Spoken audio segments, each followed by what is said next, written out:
Hello everyone, and welcome.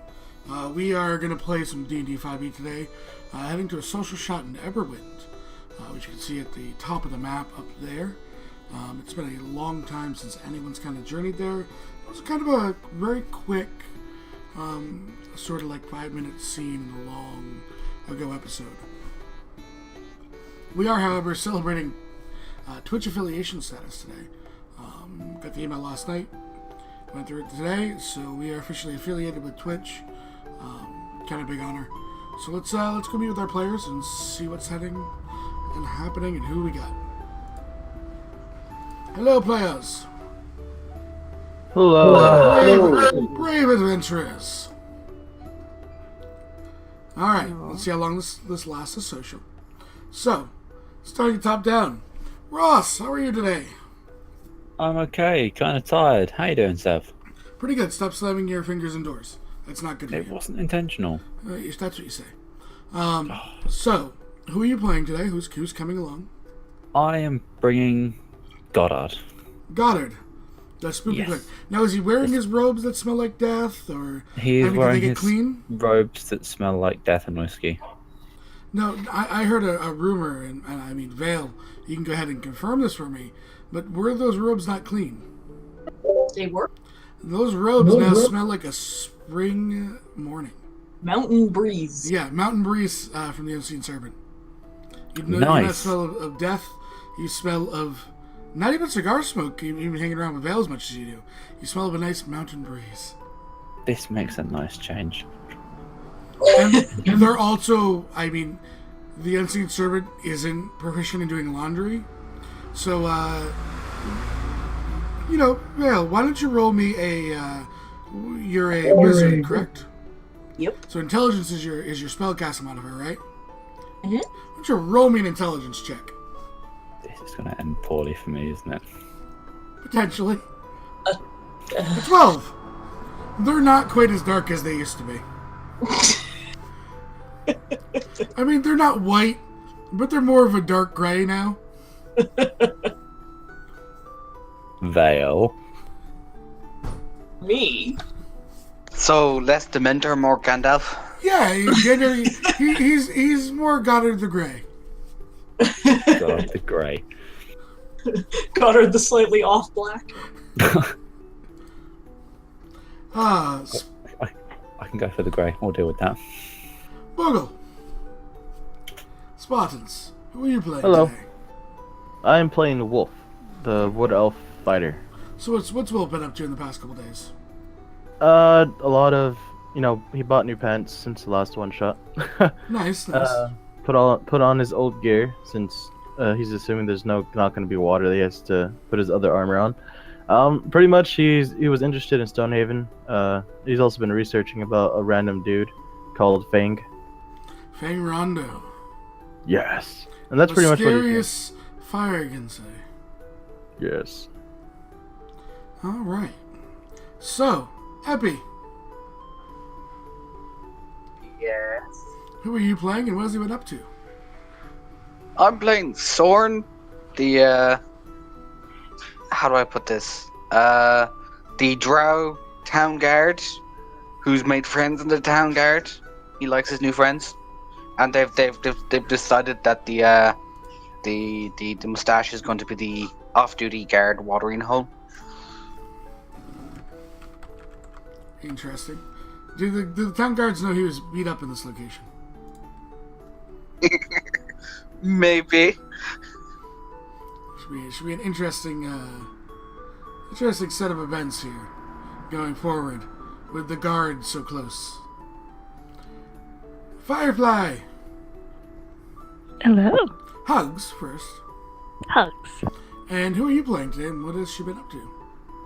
I'm playing Sora, the Dragonborn Druid, and she has been dealing with some things in the forest. As druids tend to do. Guarding a grove, taking care of some necromancers with some other adventurers recently. It's been good. Excellent, excellent. And finally, Vale. What have you been up to?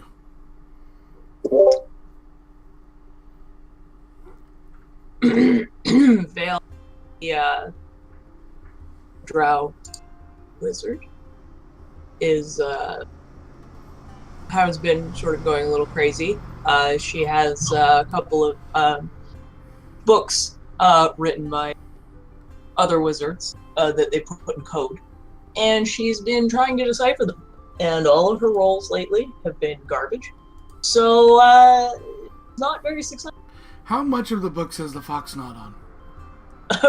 Probably all of them. But she does try to keep them out of the foxes. Which is also another roll she's been rolling terribly. Oh, I didn't roll her.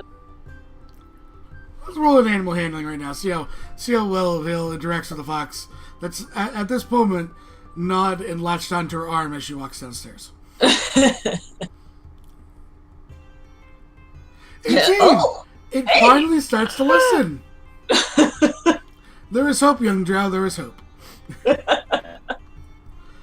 Well, that will take us to another kind of denizen of the forest and high courts. Nasi, who are you playing today? I'm playing Marcus. And what did Marcus do last night? Marcus came out of the woods, and apparently his brother had tried to take his daughter to the grove, and they were confronted by an old woman and some ogres. The old woman told them to leave, and so he got the order to safety, and then he went with Sora back into the woods to try to find out what happened to the ogres. And then they didn't get too many leads from there. No, they did not. But they did find the location that the grove was safe. Right, we checked on the grove. We found that the ogres were impaled by trees that seemed to come out of that weren't there originally. Apparently, just came out of the ground and impaled these ogres, or ogres, depending on your pronunciation. And no one's told Daddy about the coin that allows his daughter to speak with an odd woman. No, for some strange reason they're keeping that quiet. Sora will tell you when she can. I just got on. You get to Everwinter. Oh, by the way, Yeah. So, your daughter has a coin. Ryan, who are you playing today? What has he been up to, Breeze? I'm playing Terrence. He's a human ranger rogue, and recently he burned a small child's grandfather, but even more recently he's been investigating elephants. Yes, he has an odd fascination with elephants and ivory. Mainly, he found out they were real, and not just some myth. When you believe in dragons, but elephants are a far stretch. Well, it was either that or, they're frogs, and I just couldn't see a dwarf sitting on the back of a frog. It didn't seem to make sense. I'm gonna say this now. We all know the fact that the elephants are holding up the world, right? That's canon, right? It's one So, of those weird things, isn't it? Huggles. Yes. Huggles. If you're talking, we can't hear you. Oh, wait, it's for the Huggles. Sorry, you cut out as you said the name, so I didn't realize you meant me. Yes, you there. Who are you playing? What have they been up to? I've been playing Kimmel. Kimmel's been relaxing recently. He went for a little jaunt with Naven to finish off some cold pulses, but other than that, just, relaxing, doing some work for Fargrove. Nice. And is that an Aang I see with us? Tree Deer, are you gonna play? Sure, why not? I'm So, on my way to work right now. so what is Aang up to? What is she doing? What's recent life been for the Aang? Well, right now, what she knows is that her daughter is hearing an old woman's voice in her head through a coin. She's actually not hearing in her head, to be specific. She's hearing whispers. It comes from the coin. It's not Okay. telepathy. Okay. Yeah, that's what she knows right now. She's kind of been hanging out. Her and Marcus went to the forest and had a run for a day. So you might need to hire new babysitters, is what you're saying. Well, I'm I got out of the forest to find out all this stuff happened. well, Anna will. She will babysit for you. Ah, thank you. Hashtag anyone but Matthew. Oh, okay, guys, this is a bit off topic, but I have to say something about it. There's somebody taking graduation pictures in the front of Taco Bell. They're really excited about the new Grande. Okay? All I'm gonna say is, Soren will gladly babysit. Oh Lord. Wolf looks All confused. I'm saying is, I promise you, they're actually getting an actual. How do you feel about joining the guard? Granny Irma is more than happy to babysit your child. Give me a moment. Let me order my food. I promise you, Taco Bell, they're at least getting a real 5-layer burrito and not a BS one. So, you're all gathered down in the mustache, and who's grabbed the bounty?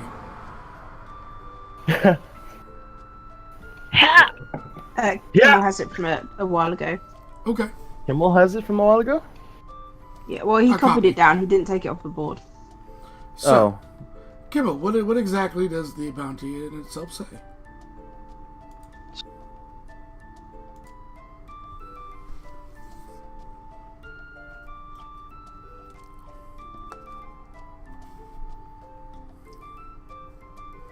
Waits for it to scroll to find it. Mm-hmm. Finds out Seb has already deleted the bounty off the bounty board. I have How's notes. not? It's literally the first one. I'm writing on the behalf of the city of Everwind. We are very interested in meeting those heroes of the Great Siege of Cortia. We are very interested in seeing what we can offer to the adventurers and what benefit we can arise from a mutual cooperation. So, you look across, and people have generally gathered as this date was set to be the trip to Everwind. As you look about, how are you planning to get to Everwind? Kimmel?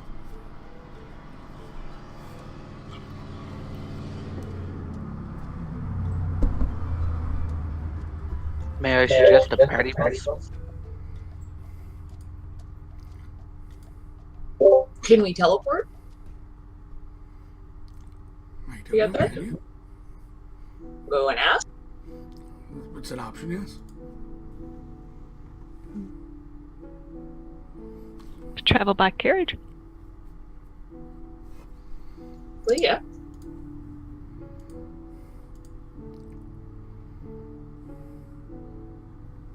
It's about 6 days there by carriage. Yeah, I think the teleport.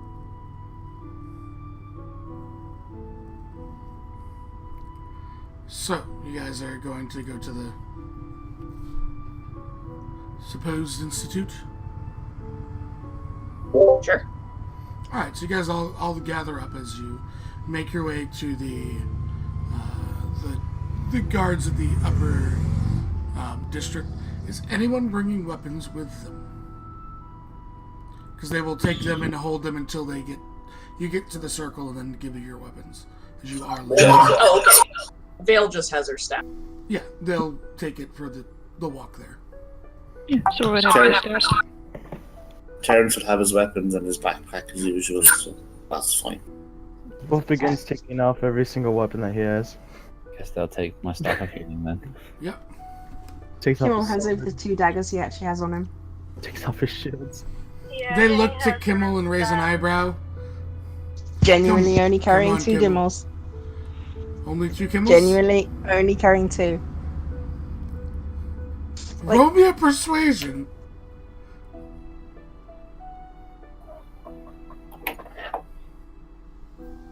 Christian and carrying two.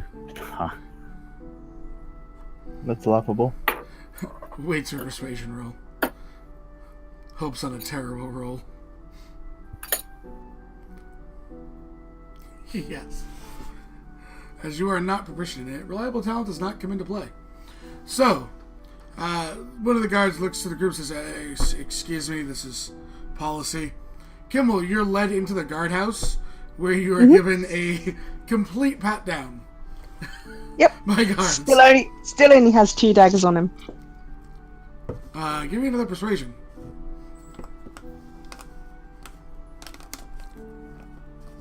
And hope you roll high. No.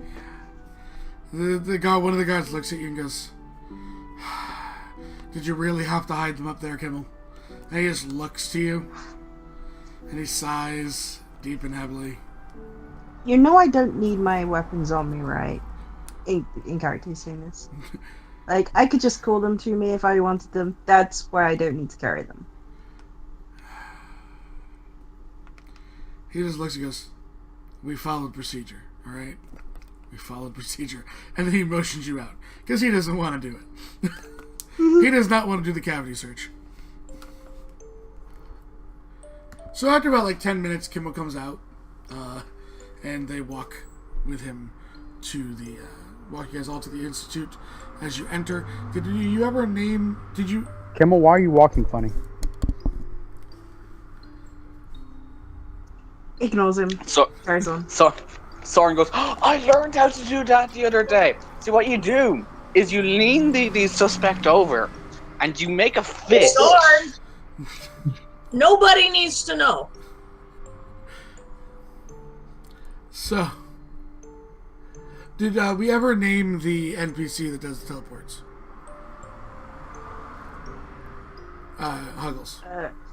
The guy that does the teleportation. No, we didn't. Okay. The nameless NPC number 624. Looks to the group as later. Location. Everwind. Everwind. Oh, interesting. Do you have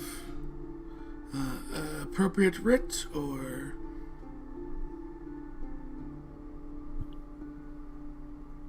She looks to Kimmel to show them the paper.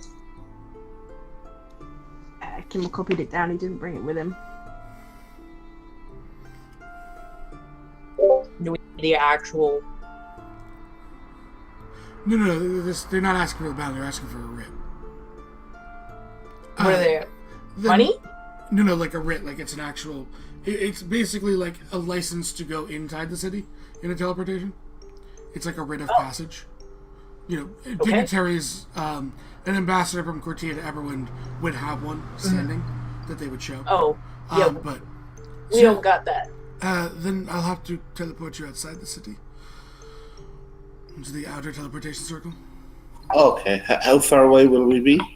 A few hundred feet from the gates. Oh, that's grand, thanks. Yeah, that's how they handle their teleportation. Interesting. Very well then. Please, who is paying the 300 gold fee? Looks amongst everyone. I'll pay. Wolf holds looks inside his coin pouch and then holds up some fingers to everyone. Hey, the same to you, buddy. Jesus Christ. Vale will just pay. Okay. So takes Vale's money. As you all step upon the circle, a large kind of blinding blue light starts to overtake you. Most of you have all been through teleportation before, especially those who went to Stonehaven. You're very familiar with the procedure. As you know, it engulfs, almost blinding you. You then feel a nice warm breeze as the light starts to dissipate, and you all find yourself standing here.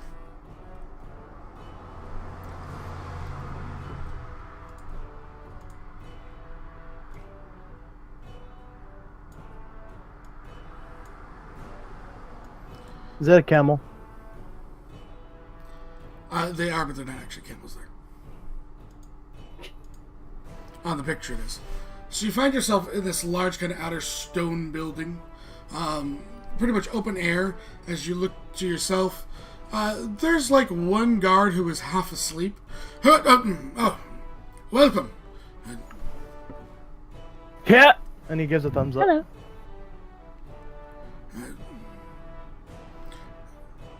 Everyone made it all set? No mishaps? Vale checks that all of her toes are still. Yeah, there's teleportation to teleportation. Nothing to happen. Okay, very well. Welcome to Everwind. Marcus bows his head slightly. Thank you. Thank you. So as you look out towards the actual kind of corner of the mountain, you see an entire city built in the side of the mountain, almost as it is layers. You already can sort of see the large gates that lead inside the city, and then to the next district. There's a few farms on the outer edge of the city, along kind of a long cobbled road towards a large gate. What you would notice, standing up to most of you, is the fact that there is a large. The large gate is open. It is not closed. Cortia's gate, depending on the time of day, is either closed or this gate looks like it's generally, the lower district is generally kept open. It doesn't look like it's shut in a while. Probably since the plague has been open. The plague was done, has been open. So, where are you guys off to?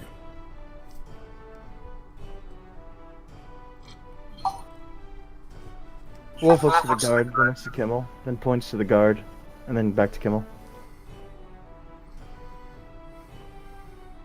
No, he's elf, I'm human. The guard looks to Wolf. Sora would go up to the guard and say, "Hello, my name is Sora. What's your name?" Oh, why, of course. You're the reason I have name generators open. My name is Narman Buluar. You spell his last name? I'm already on it.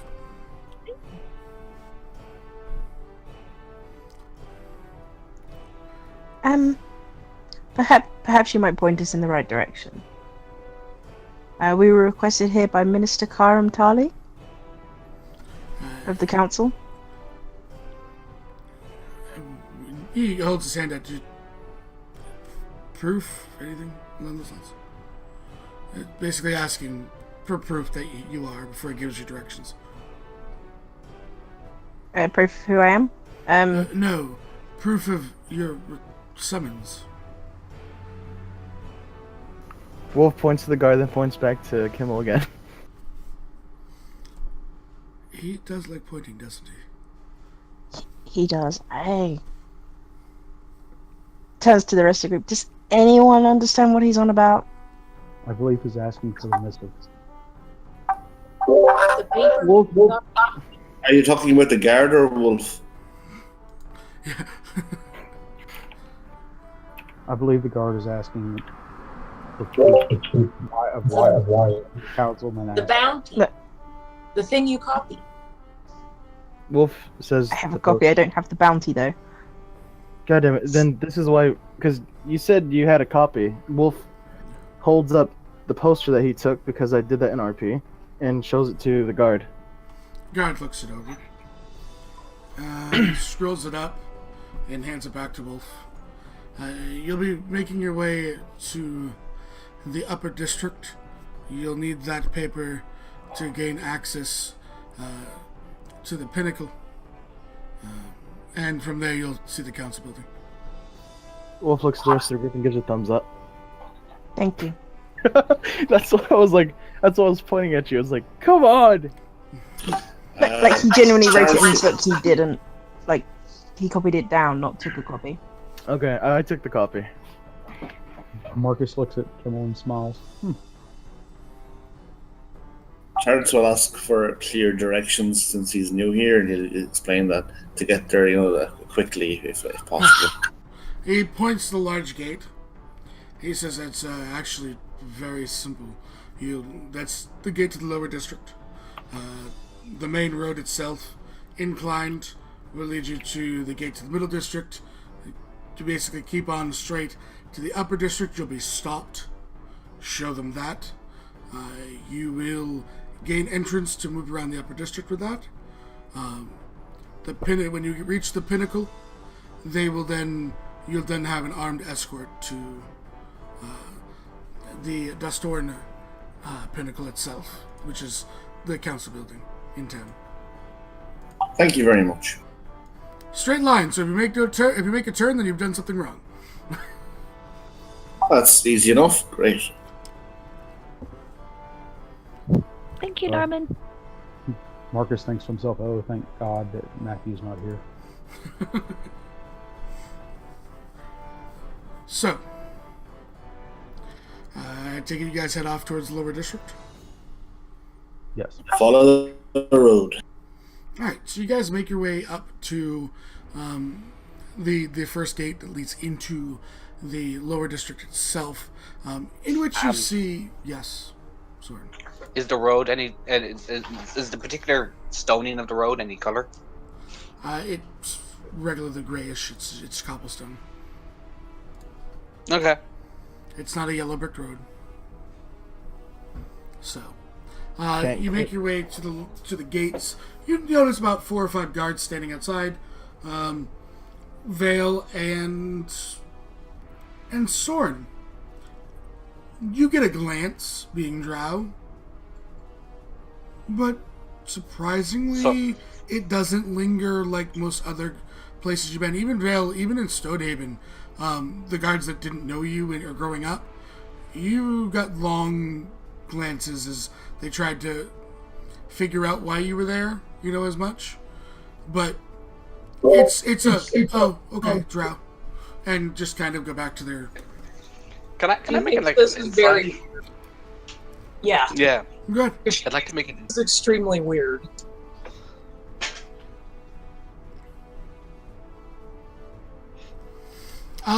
You both, there's no conversation, there's no basis, you're just trying to read their reaction. Body language. It seems like they deal with Drow on a semi-regular basis. You don't notice, they're all human. You do notice one half-elf of the 4. However, they don't seem put on alarm by the presence of a Drow. But you also gain that you are above surface too. This isn't... you're not coming from the mountain, you're not coming from the ground. You came from the teleportation circle, which they could see. Yeah. And you're with a bunch of people that aren't Drow. It's not like it's a Drow raiding party. Yeah. There's not as much alarm or suspicions. If you were all Drow, there'd probably be a much different question happening. But if we showed up in a big group, not something that's gonna really draw too much attention. Feels a little more comfortable. As you make your way into the lower district itself, you guys will generally notice about the district, the housing isn't as well it's not in disrepair, but it's not as nice as you can see the higher districts, which is to be expected. In most cities, the outer district is generally the roughest. You notice of the people in the very tightly packed housing, looks more like laborer housing. You see the signs of these are probably the people that either work in the fields, work in a mine, that kind of, not really craftsmen, but just laborers. I know Terrence Kimmel, Sorny, you're pure rogue. Do you have any rebels rogue? I'm ranger. All ranger, right? So yeah, Terrence and Kimmel. I would have you roll me investigations. Hey, what's up, Ruben? This is going to be an odd question, but coming from where Soren came from, does it look like there's signs of slaves? You roll me an investigation on that if you like.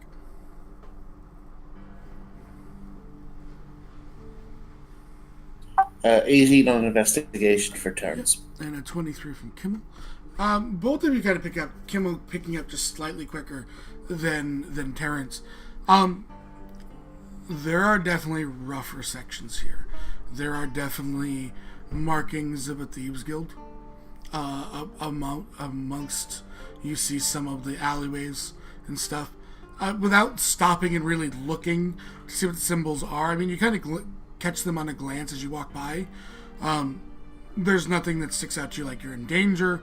There's no signs of that. You would kind of, a thieves' cant symbol of danger you would quickly pick up on, even as you're walking. But just the presence, and that there probably are some rougher parts of this district off this main road. Sorn, you don't see any evidence of slavery. I mean, they're definitely not living like an easy lifestyle, but there is, for sure, you don't see any change, you don't see any telltale signs of slavery. Sev, Yes. what's the temperature and what's the kind of common ratio amongst the lower district? So far, what you've seen, let me look. What you notice in general, you don't know if this is just lower district, because obviously being here. You notice that there are the primary race is human, which is common in most settlements. Humans, shorter lifespans, breed quicker. They just limiting a shorter lifespan. They're more focused on the reproduction aspects. You do notice some of there's definitely some breeding of half elf, though you don't see a very high amount of elves around. You do notice quite a decent amount of halflings, kind of in the backs. They're kind of looking. Some of them are looking at you, and you do see, for what stands out, though it's still not a high percentage of tieflings amongst the lower district. Does there seem to be any kind of segregation? Like, are they all kind of intermingling? Like, the House of Tieflings, As you walk through as you're walking up the main road, the groups that are interacting the main road, there doesn't seem to be any sort of prejudice between them. You notice, though, down there, it's the halflings. There's at least one group of halflings that would stick out to you and Kimmel, probably rogues, checking out who's coming into the city and the district, probably up to no good. You also notice that there is a group of humans and half-elves that is down a different alleyway, also with that same kind of shady disposition. Since this is are there noticeable hierarchies amongst the middle class, like certain groups avoiding other groups, that kind of thing? Outside of the shady groups, not really. They seem to generally, those here in the lower district, which be your low class citizens, there doesn't seem to be any sort of hierarchy at all.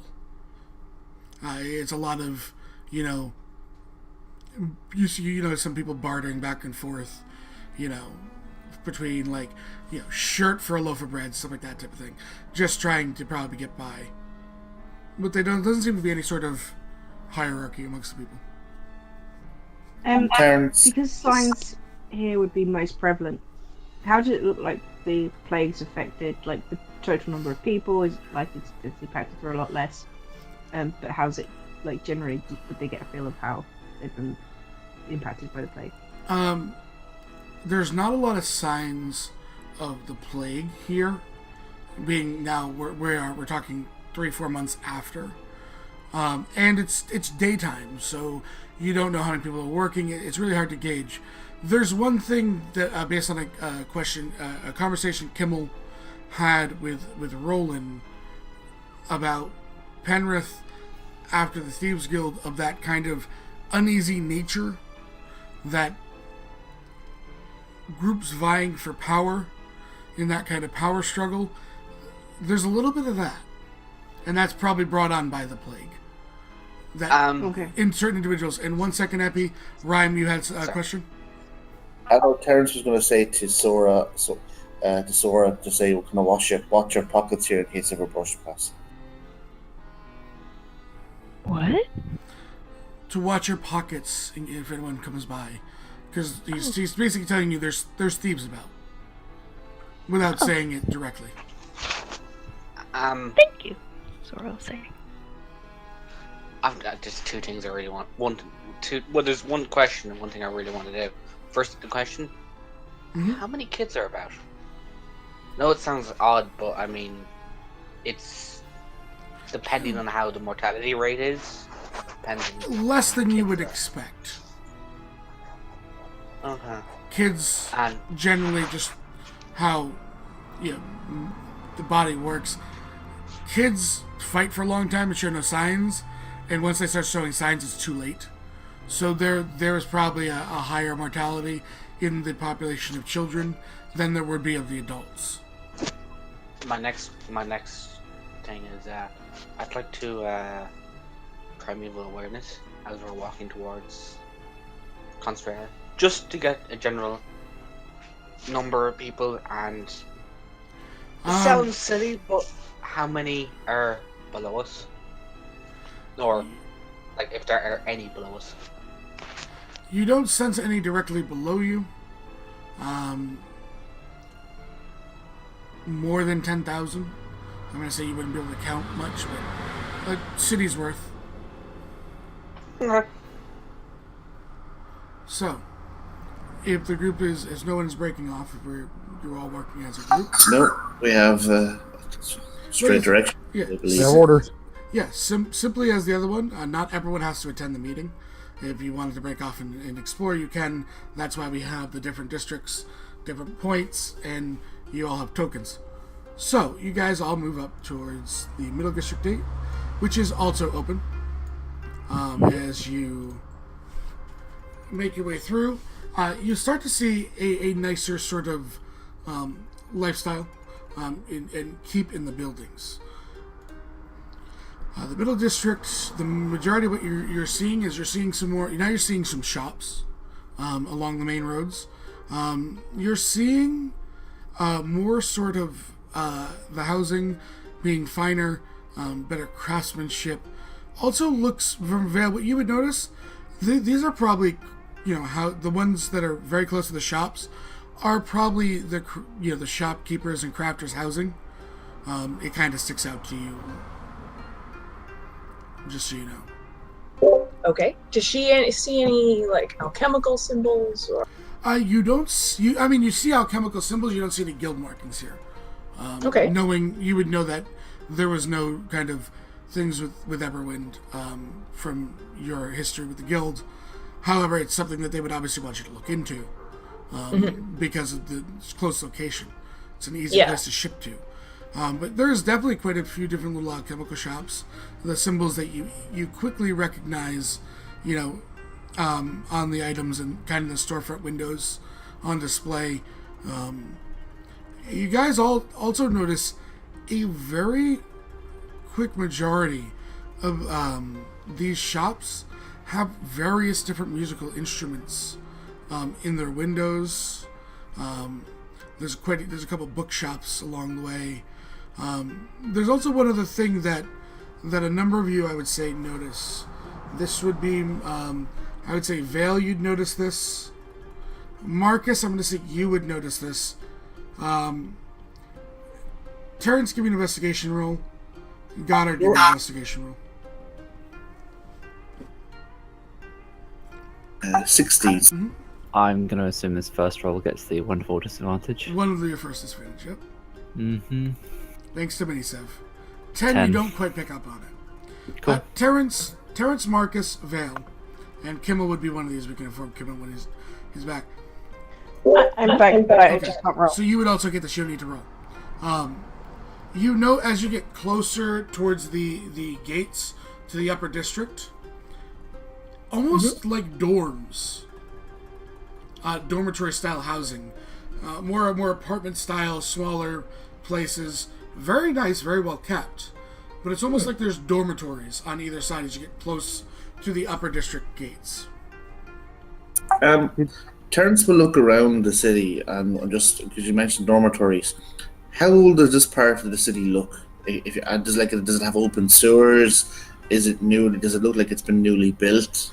The city in itself, the lower district was harder to read, but the city in itself, as you look, it looks generally all about the same age. It's probably at least 6,000 years old. It's been touched up over the time. Like they put in kind of infrastructure. You would figure out as you're looking for it that the infrastructure there is a sort of a sanitation system. You've noticed public kind of fountains. You haven't seen any bath housing yet, but you also notice that there's a distinct lack in this district, and much different than the lower district, of kind of trash or filth. Like they probably have some sort of process of removing that from the general streets.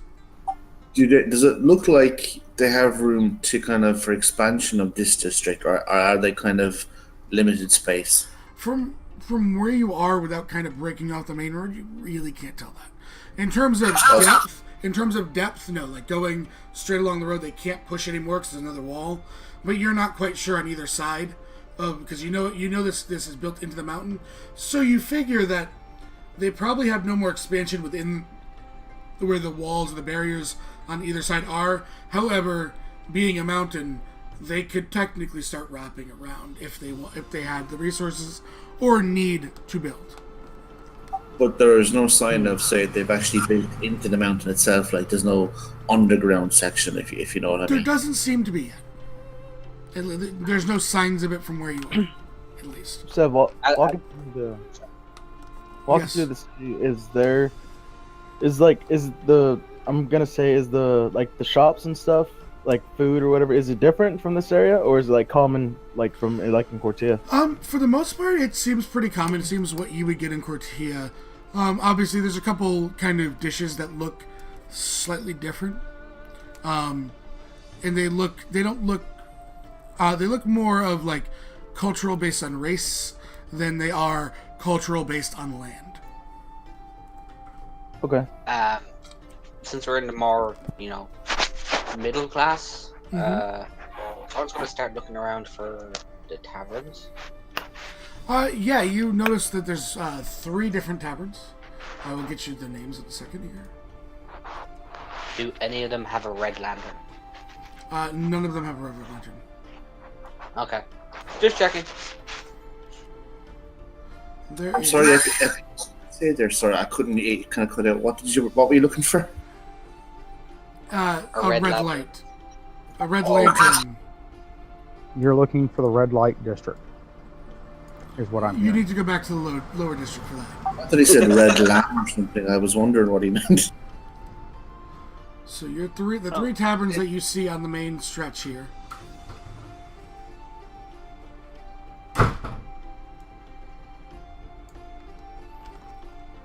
are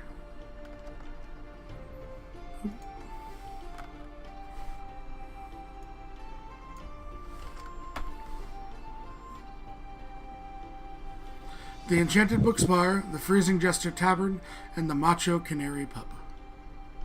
I like the bar. The Macho Canary must have the best sign ever. I It swear really to God, does. if it does not say, "Oh yeah," I'm going to be upset.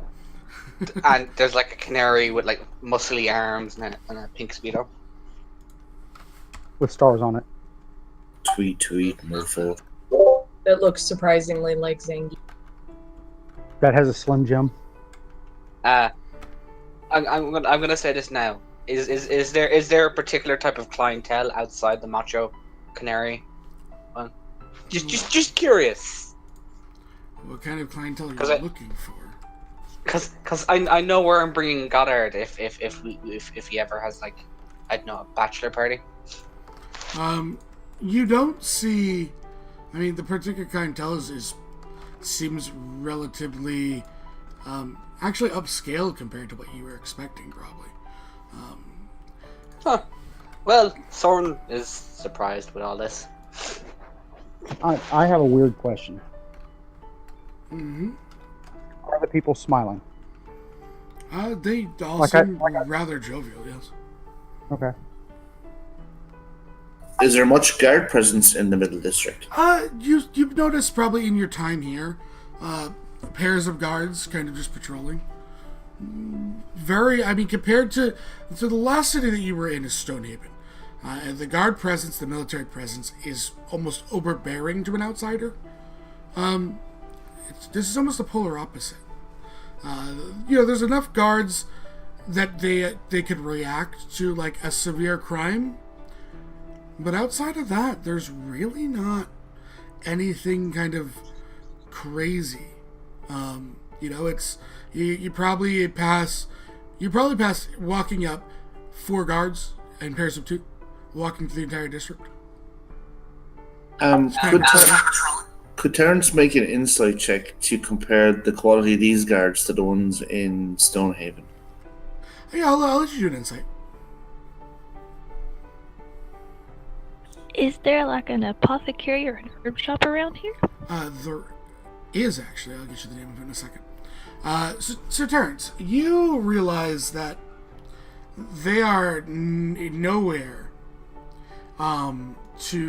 in comparison to Stonehaven in terms of military presence. They are basically a slightly better than militia kind of quality in terms of their training and presence. But you also kind of gain that this is probably because they're not required to do much more.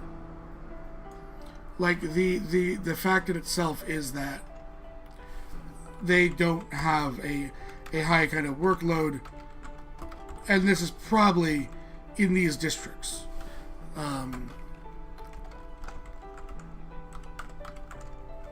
Sev, Yes. being from a very, I'm going to say, secretive race and not seeing that much of a military presence, can I make a perception or an investigation to see if we're being followed through other means? Sure. Like along the roofs? Investigation. Through the alley. Okay. The violet peanut seems to be an apothecary that you pass. Interesting. You don't seem to realize that you're being followed. Have we seen, or do the guards seem to be going to any particular area, or are they just They laying seem. patrol? You would realize, like you have these growing up inside the keep, Marcus. You would realize that they're just at patrol. There's probably no hotbed in this district compared to others. So they're just on general patrol. Their primary patrol is probably the shops.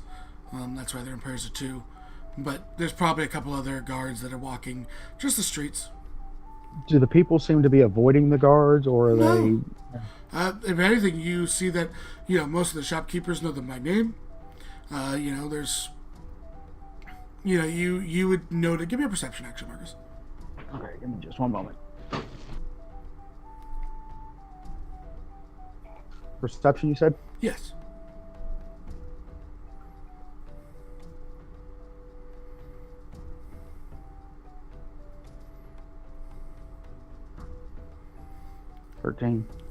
You can't be sure, but I mean, you think that, as you see, like there's outdoor food stalls too. You don't see the guard paper or anything, but it looks to you that the shopkeeper purposely and happily offered him a free meal as he kind of walked away, like a free snack. So, it looks like the relations between the guards and the common folk is good. Okay. I forgot to ask you. Whenever we went in, what did the land look like? The land outside looks farmed. Looks you kind of gain from the land. It's not the best farmland, right? It's just not. Yeah. But they seem to take care of it. They seem to rotate crops. It's just not the best farmland. They're not going to get the best yield. But it doesn't look like it was poisoned or salted. Nope, doesn't look salted at all. Looks. I mean, if you would figure that with looking at the size of the city, looking at the farmable land that they have, if they were to salt their land, they probably would be starving to death right now. Right. I was just making sure like it wasn't like during the war or anything. Yeah, no. Like that. So, anything else from the district? Terrence is going to look at stalls and try whatever the local speciality is. Yeah, sure. You come up to one little stall. Let me get the name of it. You see, what languages do you read? Common and Goblin. Okay. Wolf will go with them also because he's interested in the food. Hmm? Or I think you're going for the food, right? Or Yeah. okay, yeah, then yeah. It's not really like a stall. Okay, so to describe this for you, there's a building. You see a door, like a regular shop door. However, where the glass normally would sit for the display window, there's almost like a walk-up kind of bar in itself that's actually attached to the kitchen of this small bakery. The words, it's kind of got this hunk of bread kind of logo with almost like crumbs falling down off of it. Looks, as kind of on the signpost. Does anyone here in the group speak Halfling? No. No. No. Okay. So you don't actually know the name of the bakery by looking at it, but there's a small bakery. As you guys kind of both walk up to the counter, which is about above chest height, you note that there's a small kind of ladder and kind of step stool built into the outside because of the halfling population, for them to just kind of walk up and get something to eat. Inside, you kind of walk up. Do you guys say anything? Call out. You don't see anyone behind. Is there like a bell on the counter or anything like that? There is actually a small bell on the counter. Terrence will ring that. Alright, you ring the bell. 1 minute! And then you see a very small halfling man. He's got the big old white chef's hat. It's kind of cocked to one side. Apron, which is dirty, but not like filth. It's more, you notice like doughs and stuff kind of just from a half day's work. As you know, bakers, early in the morning they start cooking. So, he's been working probably since 3 hours before dawn. So basically, evidence of the day-to-day work of a baker, basically. Basically, yeah. What can I get for you both? Kind of a new in town. Looking to try a local speciality, if you know what I mean. What's your names, new to town then? My name is Terrence. This is my friend Wolf. Goyas. Gives him a thumbs up. He gives him a thumbs up. Goya Sweetfoot. Nice to meet you, sir. So, you want a local specialty? My grandma. She made the best bread around. You each want a fresh loaf? Just came out. Sounds good. Alright. So he goes down and you kind of can see that you're kind of the oven open from where you are, and basically him, stick in a kind of, have you ever been to a brick oven pizzeria? Kind of that big, long, wooden kind of spatula as he pulls out. They look like two twisted, kind of fresh loaves of almost like a light, fluffy kind of bread. However, they're wrapped in something almost looks like a crimson red, and they seem to have some sort of glaze on them. And you see some kind of teared paper as he wraps each of them up, and he brings them over to you, puts both of them down. You see twisted bread. What you recognize that's wrapping with them and interwoven is actually bacon, and they have some sort of glaze. Looks like a glaze similar to like a coffee roll, but not kind of that thick. It's a much smaller glaze. He goes, "This is Grandma Wheatfoot's bacon bread." What was this guy's name? Glorious Lightfoot? Goyas. I am gonna type it out for you right now. Oh, okay. I was typing this stuff into the doc. Terrence will thank him and put the 2 gold on the counter. More than generous for both of you. Thank you. How much? They were only like 5 silver.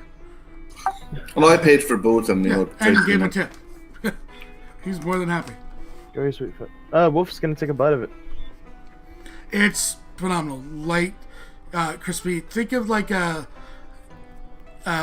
fresh baked croissant. How they're really fluffy, with the bacon wrapped around them.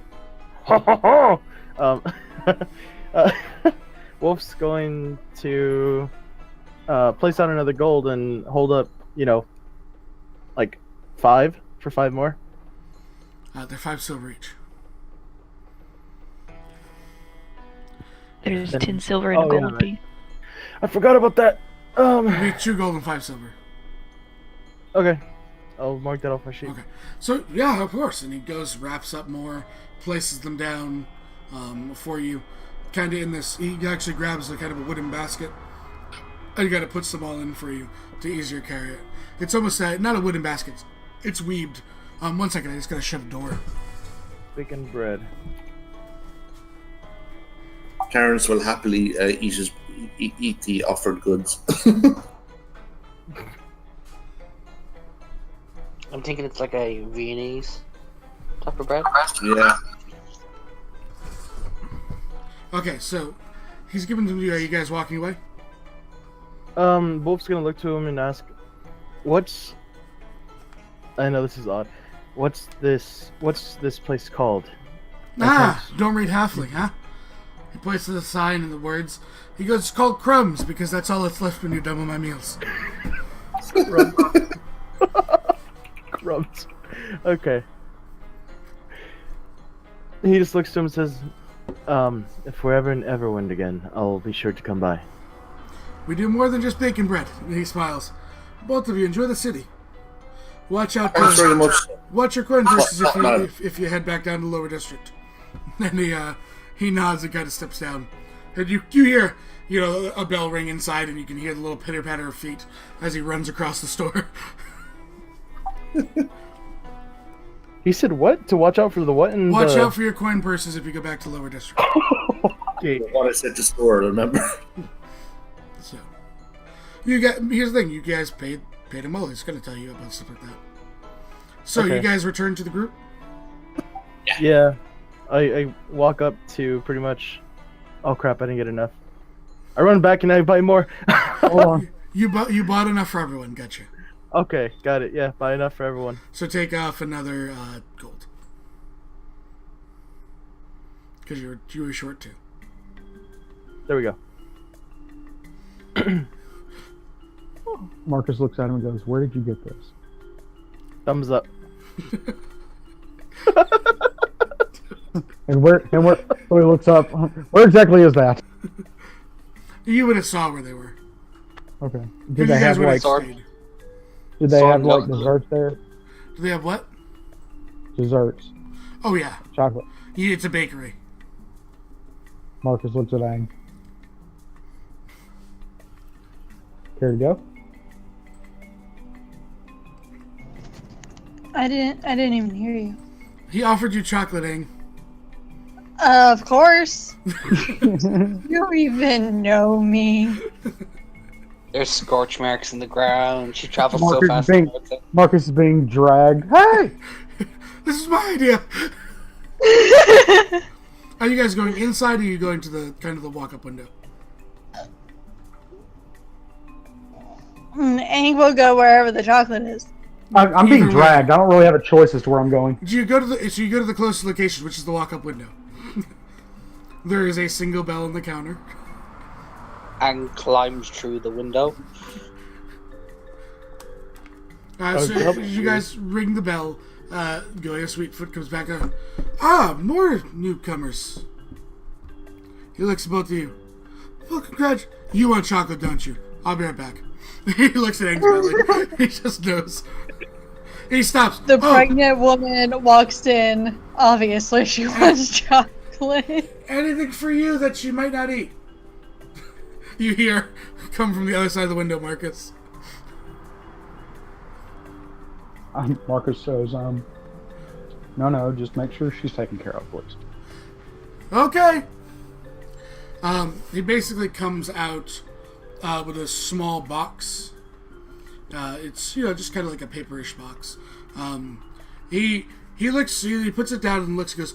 Normally, I would tie it up, make it look nice, but it's not going to last, and just puts it over.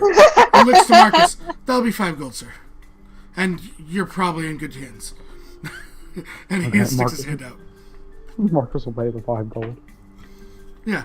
So he thanks you very much, and as Aang opens the box, Aang, what's your passive perception?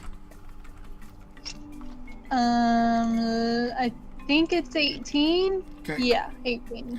No. You see the baker try and slide Marcus some sort of chocolate. He's trying to take care of you. I'm about to get my ass whipped by a baker. It's mine! Basically, they are similar kind of the bread. It's the pastry, kind of that puff pastry. However, they are inside. They're basically like chocolate croissants. The insides are lined with chocolate, kind of that very nice, warm. Just freshly came out. I'm getting hungry. They are topped with a small bit of like confectionery sugar. Are you trying Making to me kill want to Bob? go to Starbucks and get a chocolate croissant. Now, just out of curiosity, from where we're standing, do we see Aang launch Marcus into the air? She snaps out. She has a box of them. She has literally a box, but Marcus has his own. I didn't get enough. You love me. You'll share, right? Just let me take a nibble. Oh no! He gave her the own. He gave Marcus his own one outside the box. Yep. Marcus is going to try to sleight of hand it because, let's be honest, I think Boggle and Marcus need to group up so we can hide, our favorite chocolates and stuff. Like mine is the Toffee. The toffee. Hey Sev, do we smell toffee by any chance? You do not. Yeah. So, Marcus and Aang come back with their chocolate croissants. Aang with a box. Aang with a box to feed everyone, but I think all of you realize you're not getting it. No.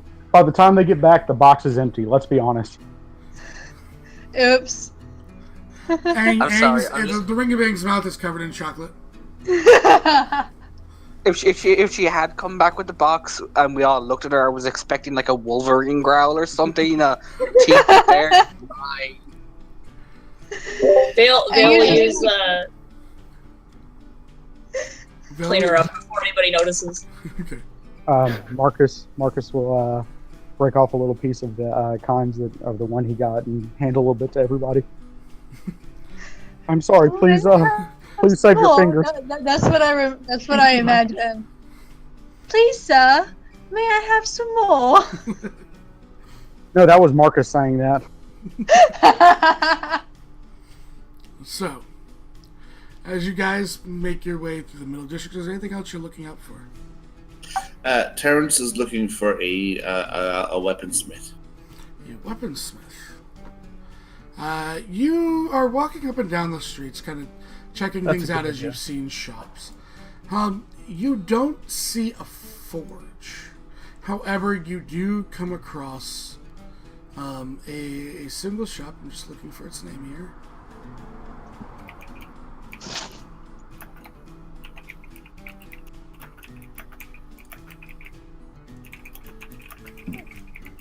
Known as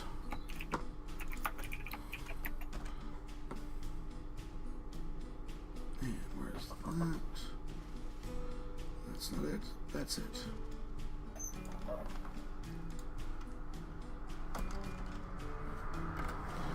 That. The Fabulous Quest Arsenal. That is a fantastic name.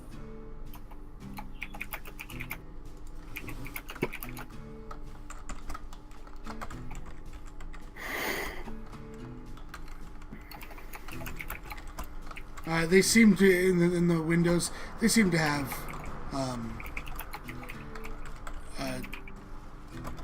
weapons in the display window. Some armor. What would I need to roll to appraise the quality, Sev? I'd say you can roll me an investigation. So so since we teleported here, I wouldn't have my hook shot with me, right? Because it's considered a weapon. No, you would 14. they would have taken it from you and given it back. They seem average to above average, nothing spectacular. Terrence will. Trusty blades, but nothing you're gonna write home about. Okay. Terrence will look to the rest of the party and say it'll be a moment and then head inside. Okay. So, as you enter, there is a number of kind of different weapons stocks. It's much more kind of Emporium-esque than anything else. It really reminds you more of a kind of, trying to think of the best word to describe it, a wholesale spot than a custom kind of armory shop. You are greeted by a male tiefling, dressed rather well. I mean, he's definitely not, hurting, but he's definitely not making a killing. Ah! Well then, my good sir, can I interest you in some tools of self-defense? Yeah, I'm looking for a quiver of blunt arrows. Blunt arrows? If you give me a moment, sir, I can check the back. And kind of nods and kind of goes to the back, which he realizes as he opens the door has motorcycles behind it now. Is a stock room. He kind of comes out with a quiver, pulls out, and they literally are not nothing special. They are basically just kind of what you would think of training or dummy arrows. They'll shoot straight. They'll hit. They just won't. They'll just do blunt damage. You're not going to kill anything with it. Yeah, that's perfect. Of course. There'll be 1 gold, please. Terrence will take them and then tip his cap and say thanks very much and head back outside. Yeah, takes your gold piece, puts it in, and waves to. Is there a tinker shop? You do not see one. Do we get a chance? You get a chance to. Herbalism? You cut out Madfish. The herbalism shop, or If you'd like to go, yeah. I think Tora and I went. Okay. Yeah. There was one. It was called. I just wrote it need to down. know when you're going in. If you ask if there's a shop, Oh, I'll tell you. Yeah, we were just. Yeah, of course. Give me The one second. violet peanut. The violet peanut. It's violet, not violent, right? Yeah, violet. I said that. The purple peanut. I know. think it would be awesome if it was also violent. This angry Peanuts. peanut. So you guys entered the Apocryphy as everyone's kind of breaking up a little bit, going and checking out the shops. As you're really not leaving the main road, you can't get lost. Immediately you see Sora. It's a smell that you welcome in the little city. You smell the different kind of fresh, whether it be mints, different leaves. Vale, you're immediately drawn to. There's this big back wall behind the counter. And there's jars of all sorts of awesome shit. Her eyes get all sparkly because she starts thinking about things she blows stuff up. Oh, there's a number of things that would help you do that. Yay! She wants to buy things. That reminds Terrence that he needs to have a chat with Vale about an idea he's had. A terrible idea. There is a small halfling behind the counter of this shop. Vale, you note that her hair color is definitely not natural. It's like a vibrant pink, with kind of just a varying shades of pink inside, kind of done up. She almost has the kind of like, they're not quite dreadlocks, they're more braids, but then they're done up and tied around in one big braid, kind of making almost a ponytail. And she looks at you. Well, ladies, hello. Hi. I see you got lots of stuff. I'm Yes, an we do. alchemist. Self, I A woman after my own heart. she's like, also, I love your hair. Thank you.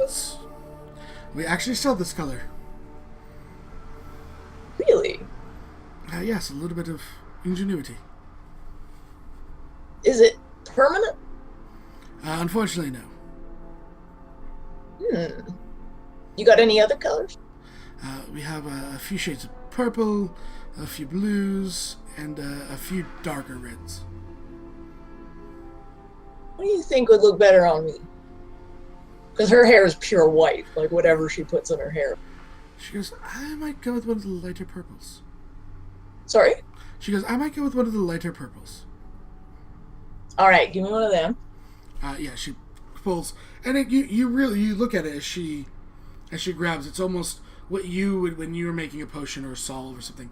You would put it in kind of this glass vial with, the old school kind of suction lids, and she puts it down. And it's you can tell immediately on looking upon it, she makes it here. Like this is all everything grown is or in the shop she's used to make it.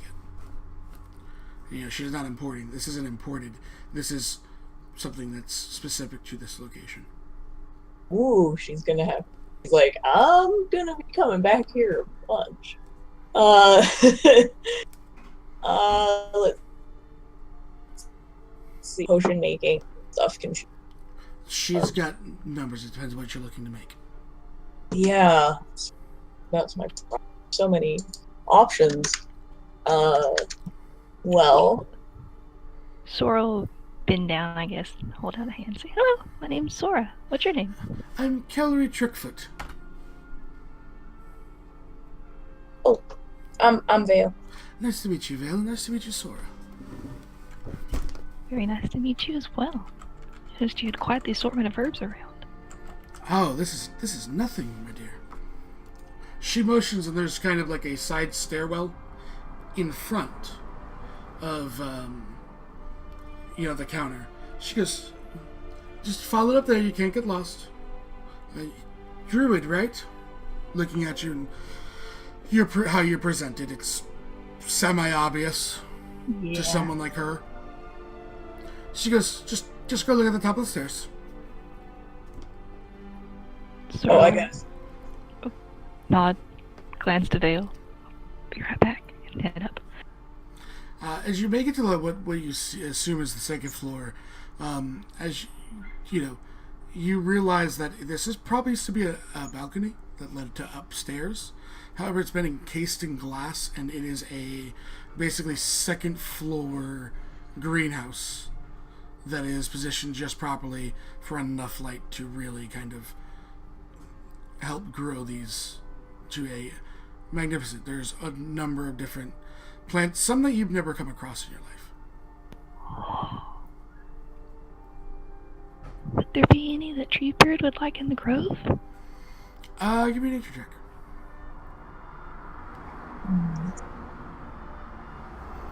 There seems to be a few kind of mints and other things you would assume have healing properties that you think not only would you like in the grove, but could sustain there. Because, if you plant stuff that's not for the climate, the grove can only do so much. Yeah. Oh.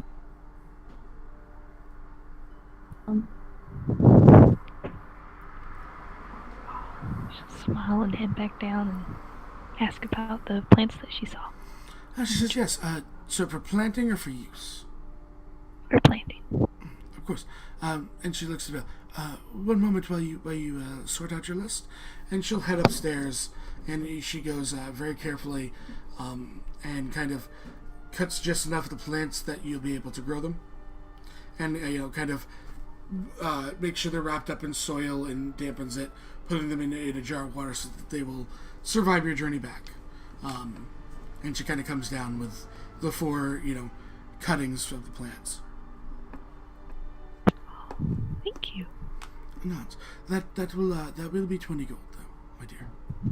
Okay, she'll hand the 20 gold. Oh, thank you very much. Did you figure out what you're seeking other than the hair color? Oh yeah, she's gonna take that. She will look for ingredients for what are the common water breathing. Do I have anything for that? Yes, and she kind of goes around. How many potions are you looking to make? I don't know, 5? 5.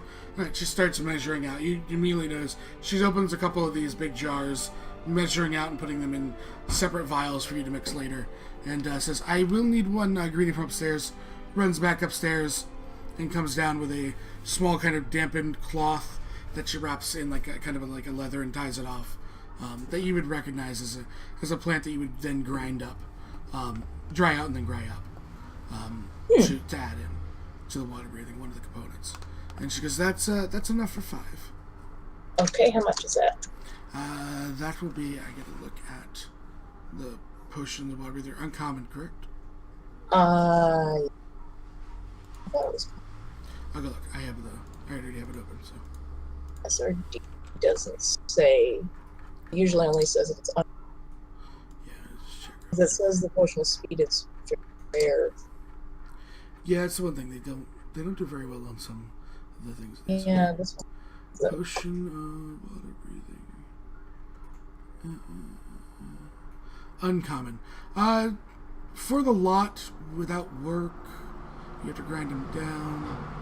They'd probably be up to 100 gold. So it's I'm doing math in my head. Okay. I would say she's going to charge you like 175 gold pieces. Sorry, you cut out? About 175. Oh, okay. For raw materials, yeah. Okay. She'll ask if there is an alchemist. That was no, dear. There's no such. I believe the closest one is Stonehaven to here. Yeah, that's where are you part of the guild then? Well, I'm part in. Yeah. Well then, it is a pleasure to meet you, Vale. What is your last name, my dear? New York. Pleasure. Assuming that you do get set up in Cortia, then please come back and visit me and we can talk business. Oh yeah, I definitely want to get some of this hair dye set up because I ain't never seen this before, and I don't have this recipe. This is great. I think it'll be very popular. She smiles and says, that is my hope, at least. Yeah, so she'll, let her, She'll let her what you cut off? Oh, leave her some contact information Yeah. where Vale can be found or how she can be contacted, because the guild isn't set up yet, so. Yeah. She'll just let her know, how to get a hold of her and stuff like that. Sorry, what name again? Did you post that in there? It's right above. Oh, Kelly. Okay. Just add it to my note. She seems generally interested that you are part of the guild, and that they're setting. Oh no, Vale is super interested. So. This lady has her own, grows her own stuff and has a big shop, so she'll be a great resource. So definitely wants to make some friends. What about basic? What would that run me? Basic healing potions? Yeah, ingredients for them. Ingredients, probably about 20 to 25 gold pieces a potion. Each? Okay. Yeah. I will buy 4. Okay. So, we'll say 80 gold pieces. And she goes through the same process of measuring things out for you and packaging them. As you bust it, she gets you a kind of small chest. It's almost like it's more like a box than a chest, but it does have a latch on it. and she pops it open and carefully places and packs everything you bought, since they're all in glass, so that they won't break. Oh, that's great. And then sure. And Firefly, the box is a kind of a light purple in Huh? hue. The box is a light purple in hue. Aww. Thank you. She'll ask Kilroy if there's many druids about. No, dear, you are the first one I've seen in a long time. Sorrel nod. Why'd you call this place the Violet Peak? She laughs, kind of rubs her forehead. Well, I had bought the shop, and I was trying to create a beautiful, vibrant purple color, and I may have accidentally dyed a entire barrel of peanuts purple. And the townspeople took a chuckle, and the name just kind of stuck. Let's say things went boom. Since then, I've fixed the formula. It's no longer explosive. Yeah. Floating things. She goes, but to be truthful with you, I'm not sure. I also became quite purple, so I wasn't sure if they're referring to the actual peanuts or myself. And she's like all of like maybe 3 foot tall, so she's even small for a halfling. So she's not sure. She likes to believe it was the barrel of peanuts, but it was probably her they're referring to. Probably her. So yeah. Vale likes her a lot. She's excited to try this in her. So, the ladies come back and join everyone else as the group is reunited. Is there anything else anyone's looking for here in the Middle District? Yes. Is there a bookshop about? There is a bookshop. I mean, Firefly was coming. Of course I had to have a bookshop. Bless you. Oh, yeah. Actually, there's something I would like. Kimmel's gonna head off there. Okay. I presume Amy came with us as well, by the way. She would have gone with you. I'm just looking for the name of it. It is... Where is it? God damn it. I forgot it was this name. You come across the bookshop known as Visual Eyes. All the pun. Sorry, visual. It's in chat. But Visual eyes. Terrence looks at the picture on the sign. It's 2 eyes, one on each side of a book.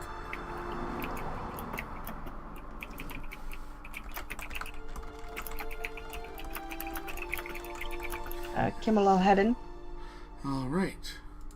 As Kimmel heads in, it's not the biggest kind of bookshop that Kimmel's ever stepped in, but it is definitely, it's well sorted. It seems like it is well maintained, and it is. There seems to be like a central counter. He'll walk up to the central panel. You see, you're sneaky. Sorry about that. I was wondering if you would have a book on the history of Everwind. The history of Everwind? She likes to read, and he'll just drive it to Amy. And she just kind of, nod, yeah. And histories. I'm historic. Just kind of grins at Kimmel. As he grins, he's missing half his teeth.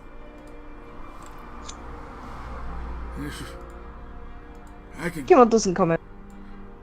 I can tell you all about the histories. He sticks out his hand, wrinkly, old human hand. to Kimmel. Isaac Rust. And no, I've had that name all my life. It's not because I'm old. Come on, Malbec.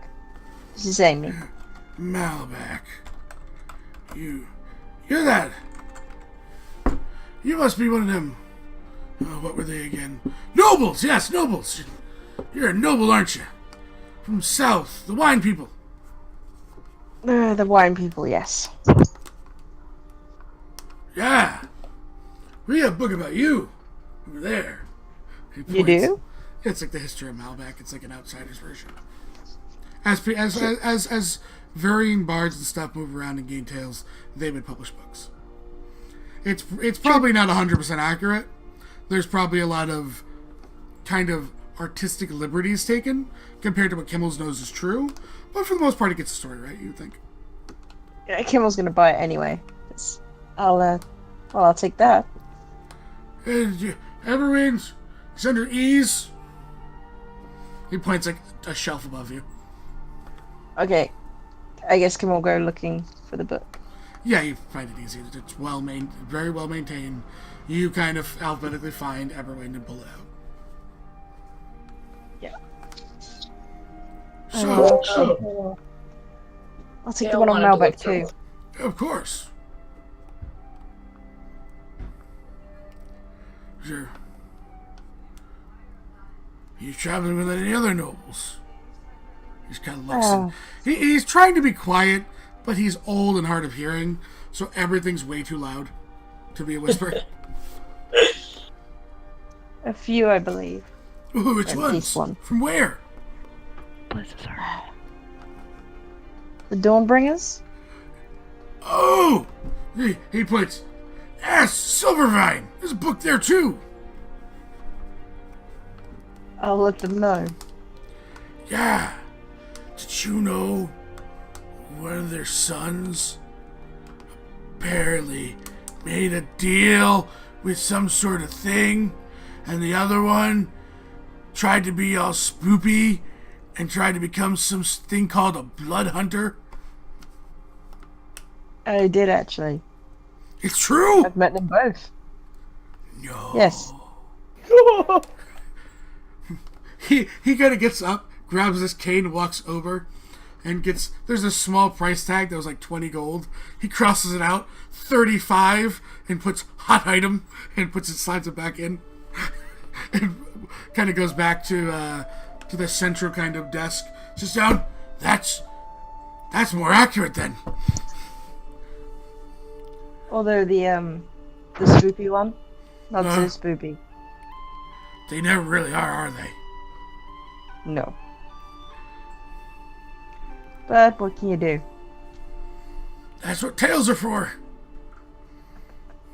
I'll leave that to the bards. They're up there, and he just kind of points. He points towards the upper district. Yeah. Tons of them. Interesting. Amy, do you want anything? She's more than happy with the book. She's like, I got like 3 more to go through. Bill wants to look for a book.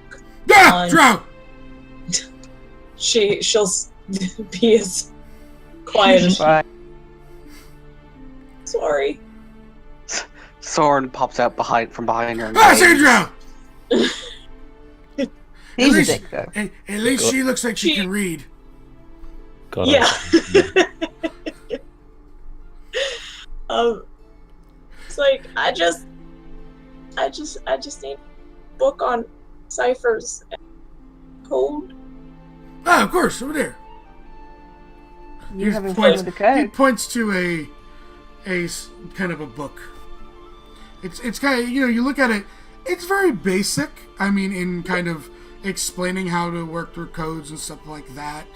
But yeah, it's going to be helpful to someone who doesn't know ciphers. Yeah. Goddard follows them into the shop. Hey, you're old like me! Code. Looks at Goddard in gray robes. You're old like me! I God, I was remember. bleeding on his staff of healing. He looks at his like whitish robes. They one time were gray, and now they're like really light gray, bordering on white. Could have been washed away times. I remember my robes were black. Age. Sorry,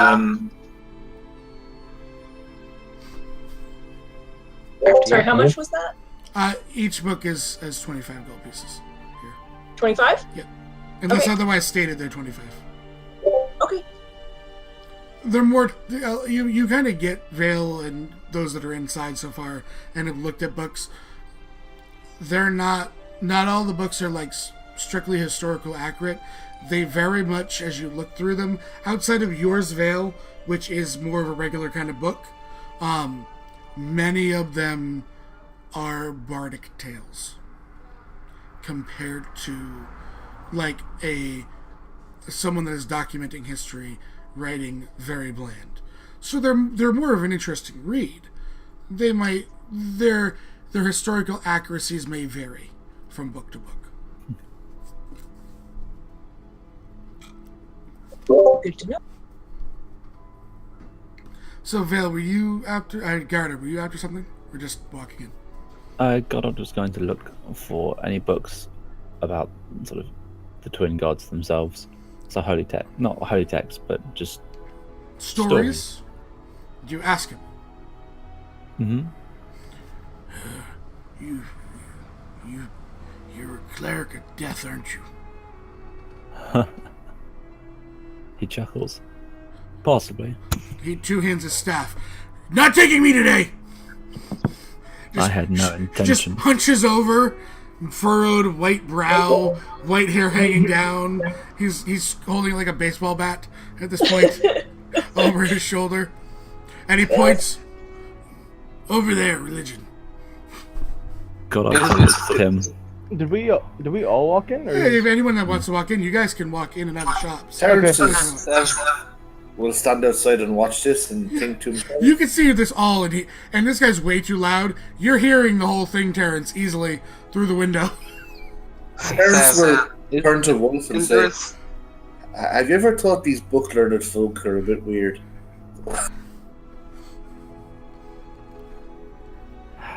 What does Wolf say in response? Or what is Wolf motion? What? Say repeat it again? Terrence is eating his bread and watching and listening to this activity and then turns to Wolf. Have you ever wondered that these book-learned folk are a bit weird? Wolf just shrugs and walks in. Seth, is there a sign beside where this guy sits? No reaping allowed? No. A picture of the Grim Reaper in a circle behind it. So Goddard. And Goddard looks at the guy. You easily find the book, by the way. Yeah. They're, again, very well maintained. Goddard looks at the old guy's like, I could do something about your teeth. What's wrong with my teeth? Do you want some of them back? Easy to read oatmeal this way.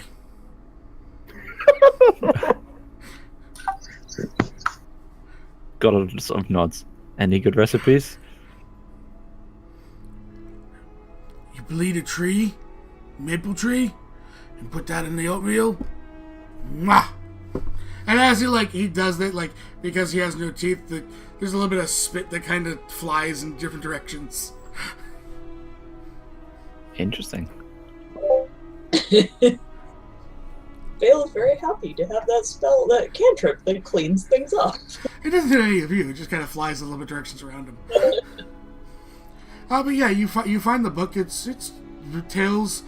There's some names that you would recognize as quote unquote heroes to your religion. And obviously, bardic takes on the tales or potentially first tellings. You can't tell without sitting down and reading.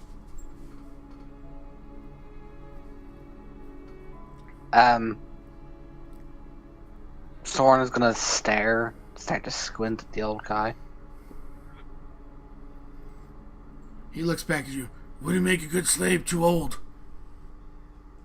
I'm not looking for a slave. I'm just wondering how you're still alive. 'Cause I beat up people like him, and he points to Goddard. No ripping of me. Yeah, Aren't bugs supposed to have manners, Zorn? Technically, I'm not on duty, and it's a fair question. He could have discovered the secret to longevity. Who knows? Did you say that aloud? Yeah. He goes, look at me. Why would I want to live longer? Forever. My back doesn't even work. he points at Goddard. He can actually fix you. He'd reap me. Don't trust him. Goddard sort of waves the staff of healing at the old guy. He, in return, waves two-handedly his walking stick around. I can help. This is all... Actually, God, you would realize at this point, none of this is healable. He's towards the end of his life. This is all natural occurrences. You really can't regenerate or fix his back. It wouldn't last. Pain. No. He's not in really pain. He's just old and a bit senile. The most important question Sorn can ask is, do you have a kettle? I'll make you a cup of tea. No. No one likes tea. No tea? No tea. Coffee. He motions to a large mug of coffee next to him. Coffee. Feels like thumbs up. Do you want me to put a fresh brew on? He motions to the... There's a small kind of like... If you walk towards the side as you're looking, there's kind of like a small alcove with a heating thing, because it's probably... Even though it's warm, he's probably still cold somehow, old man. And, it's on, the thing's on. He's all set. But he nods to the attempted. But he wonders if you're trying to, drug him.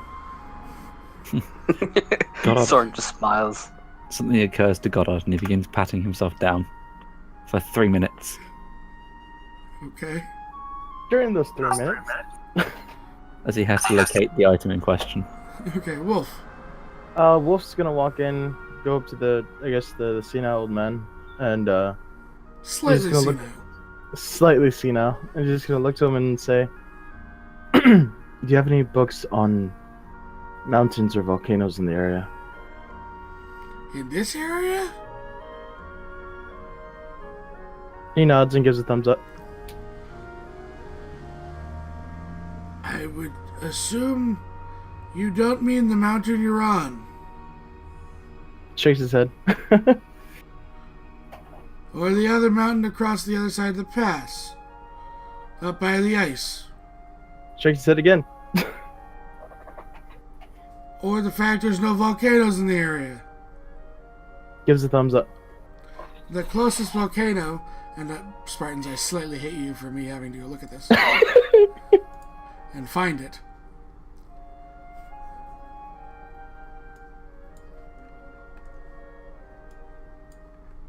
It's what? Hold on. I have to find it literally on the map. There's only one canonical volcano at this point. And I don't remember its said name. at this point. Well, no, because I don't know if anyone's going to put one in any of the other areas. It is the Smoldering Peaks. By the magma fields. On the far side of the fiery wastes.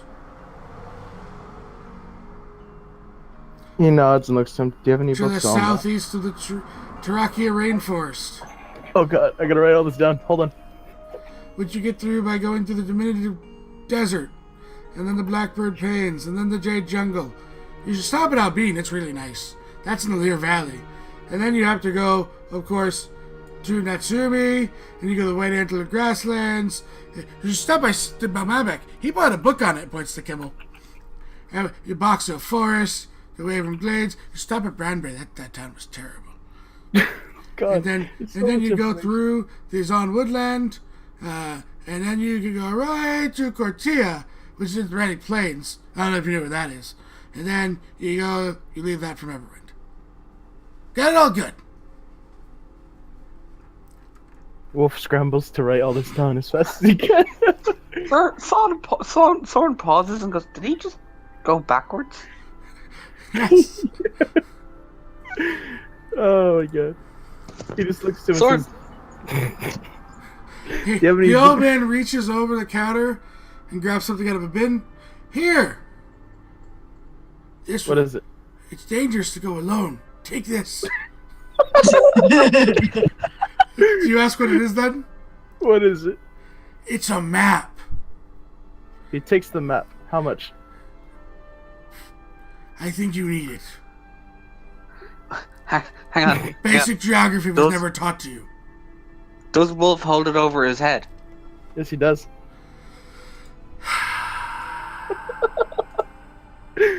Oh, my God. Terrence, while this is happening, is going over to a vegetable shop. Soren, seeing that Wolf held this over his head, is now looking for that happening so he can ask for a coin purse back. He wants a book. Doesn't show up. God damn it! I'm pretty sure that means Terrence just walked into the shop. Wait, did Terrence walk into? Jesus. Okay. How much is the map?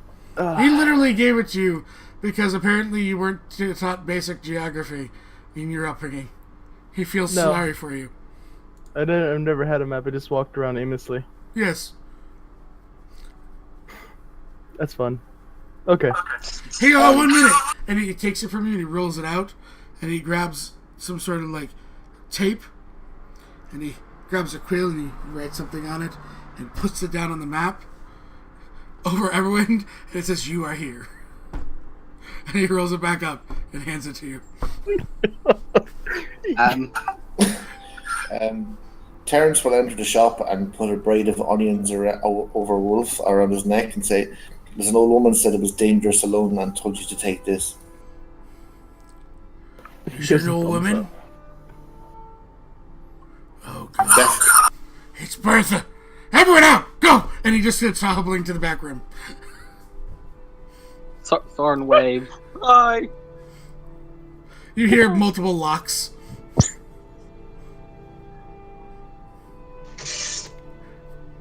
Soren's standing there like, did he just leave us in his shop? Hello? We should probably go. Goddard's just about to wander out and he goes, I like that guy. Yeah. Soren makes sure to turn off the heater so it doesn't set the place on fire.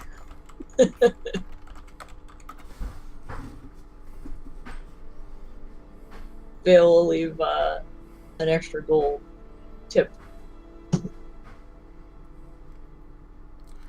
Alright, so as you guys make your way out, and they heard the next door neighbor to the shop kind of walks over and goes, What have you mentioned to the woman, didn't you? Just looks at the Points to group. Terrence. You watch him close the door and pull out a key and lock the shop up for the man. Don't worry, long story. I just he walks back to his shop. This is not the first time this has happened.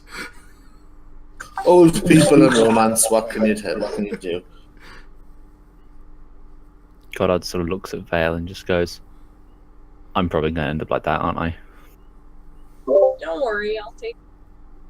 Yeah, you'll lock up the shop and leave me in the panic room. Wolf gives the thumbs up and walks out of the shop. You know I'll take better care of you. Yeah, you'll get me 2 panic rooms. She'll get you a panic whiskey room. She get you biscuits. Give you biscuits, and you'll be happy. Whiskey and biscuits. So, any other shops, or are you guys heading up? Goddard would like to see if there's anything that will sell clerical supplies. Which kind of clerical supplies are you looking for?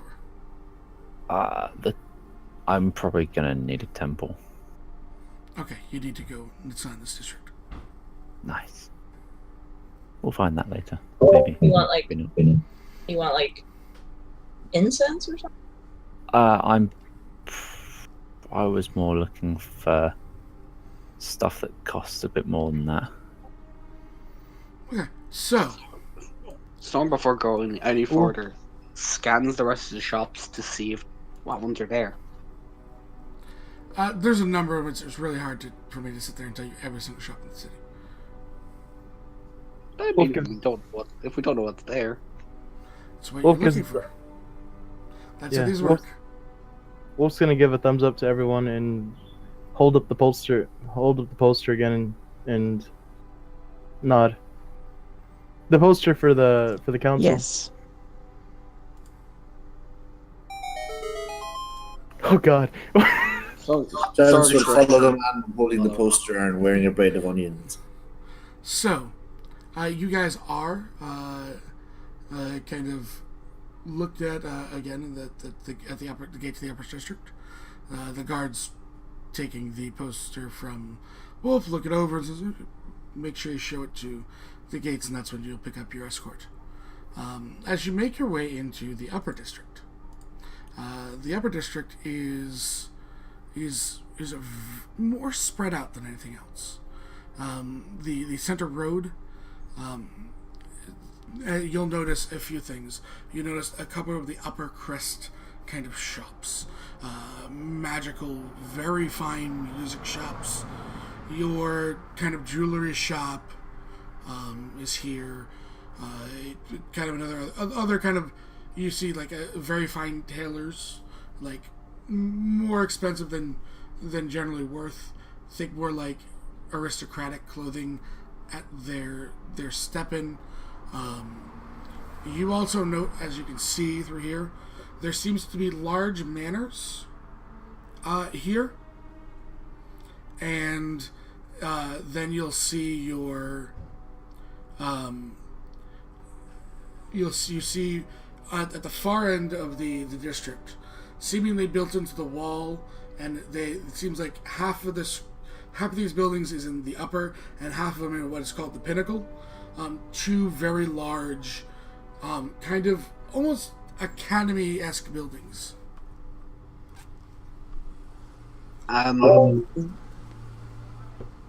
Is there a tinker shop in the upper district? There's no tinkers.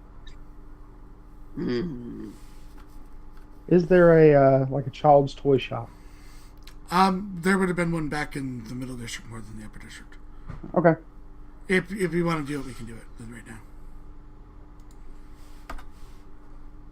Yeah, we can. Okay, let me just get the name of it.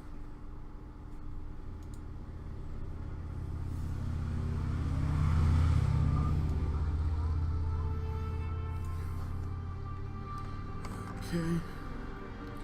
There's also one, you also notice the upper, there's one kind of, it looks like a food stall, very similar to the bakery, but it's different, and there's kind of this arcane symbol on it with what looks around like berries, for those of you that are, so I'm taking it Marcus and Ango into the Amazing Tot.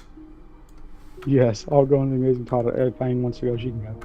The Amazing Tot gift shop. Yeah. Aang would go with. Okay, so as you guys make your way into the Amazing Tot, you notice a number of sort of very well crafted, look hand done toys. There's like rocking horses. You have to think very old school kind of toys, for the lack of a better thing. There's also very finely sewn kind of stuffed animals. There is, and only because I have one of the minions, there is a stuffed Unicolt, which is like super fuzzy. It's very fluffy. Some might say it's so fluffy you could die. That sounds awesome. So fluffy. Is there a corgi corn? There's no corgi corn, unfortunately. No. Fail.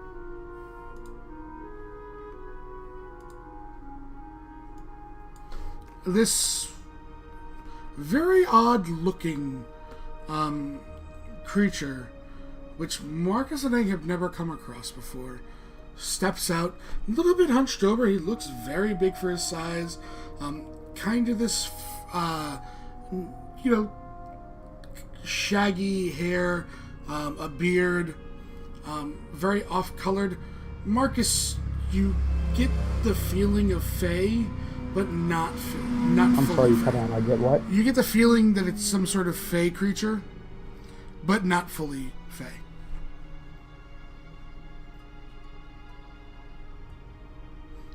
Hello? Marcus looks at the person who puts his arms behind his back. Hello. He bows his head slightly. He mimics the gesture. And looks at, oh my, you're expecting, aren't you? And looks to Aang. Yes, I am. I'm just a few months. Congratulations to both of you. Thank you. I'm Adrian. This is my shop. Marcus, my name is Marcus. This is my wife, Aang. Druids, the pair of you, aren't you? Yes. You've never encountered someone like me, have you? No, actually, I was quite curious to tell you the truth, but I didn't want to say anything. I can assure you everything wood in here, every part of the tree was used. I'm what they call a fur block.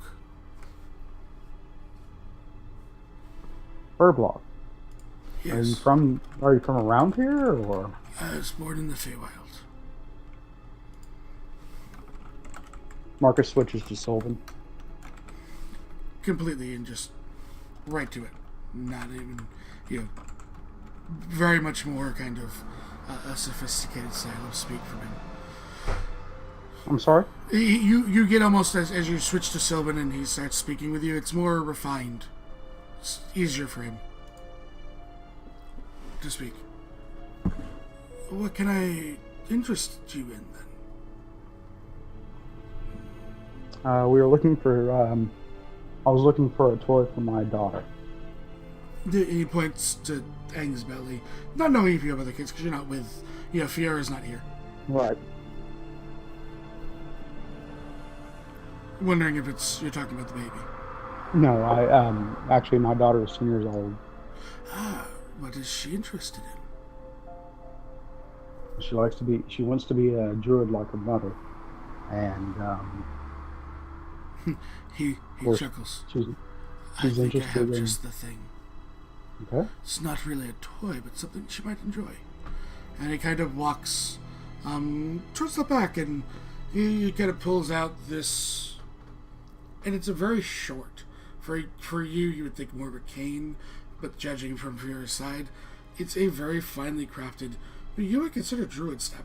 Nothing magical about it. It's just well crafted. It would mimic something that you would see more being circle the land use. For instance, because seeing them more staff wielders and circle of the moon is more of your combat using blades style. But you would see this is definitely something she could train with. If nothing else, it could be a training weapon. The wood reminds you of something, however. The wood reminds you of the tree outside the Blades Guild when it was there. The Fey tree. It is made of Feywood.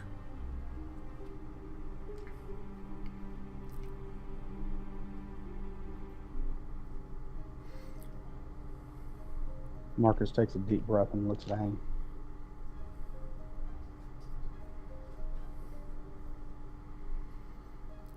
Aang eats her Taco Bell. Sorry.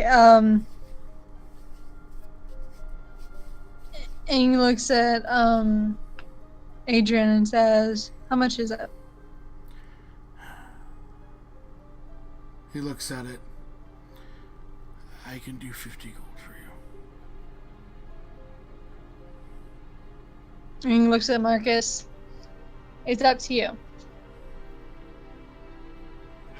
Marcus shakes his head. Unfortunately, that's too expensive. I do apologize. It is very nice quality. And maybe at a later date I'll be able to come back and get it. He looks to Marcus and Aang. What can you do? I'm sorry? He asks, what can you do? I could maybe do 35. I'll make you a deal. 20 gold and return to me and help the seedlings in the back. What kind of seedlings? You looking at everything, they're probably trees. He probably has a small cluster of trees that he's grown. He continues to grow. Marcus looks at Aang. I think we can do that. What do you think? I'll do what I can. He takes the 20 gold and hands you the staff. Dun, dun, dun, dun, dun, dun, dun, dun. Marcus, you know that the wood, even inside the carvings, there's that very kind of light green glow. Even though it's not magical, it's just the nature of the wood itself. It still has that small bit of Right. essence. Right, okay. I'll take it. I'll do a short return whenever possible. He shakes the hands. I believe in you. Does that mean she has a nightlight now? Pretty much, yeah. It will slightly glow. It'll give out about 5 foot of light. Aww, Awesome. she can be a little druid.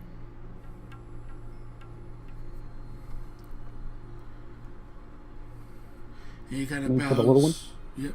He for the little one, he just looks around and says,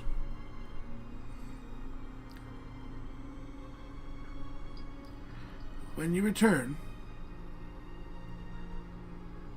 you help the trees grow. I'll fashion you a crib from the biggest tree in time for her birth."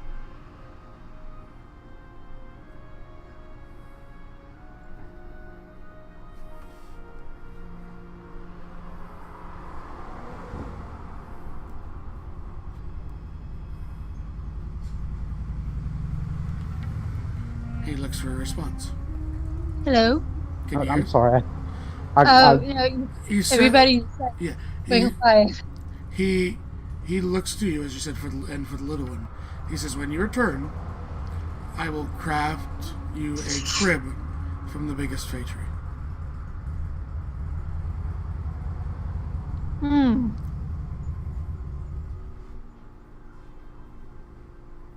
And it'll be in time for the baby, before the baby's born.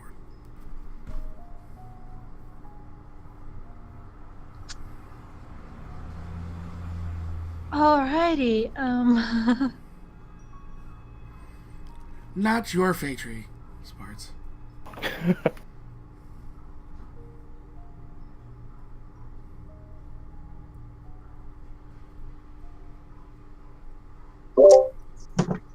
So are we going on then? Yes, I'm sorry. Okay. So as you make it to the upper district, with everyone else as well, the deal's been made that he will make that when you guys come back. And so where were we at? We were getting something. I gave you a number of locations. Is there anything that was drawing your interest? I got out of a look for jewelers if possible. Jewelers? There is a jewelers. There's also, you notice There is one. As you said there, he would go and there's venture also with him. what I'm just going to say, what you would notice is there are temples in this district. Yeah, he would need to visit both. Yep. Okay. Kimmel will follow to the jewelers. Yeah, so he'd venture to the jewelers first. And that is called...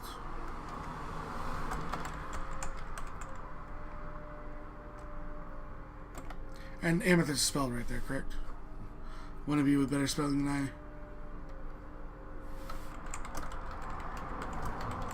I. Amethyst.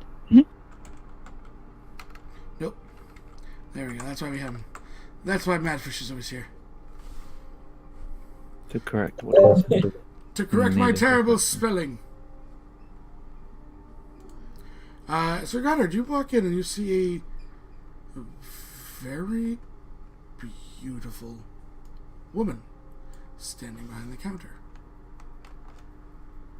Oh. Species? Seems to be human. Ah. Kimmel, Maybe an investigation.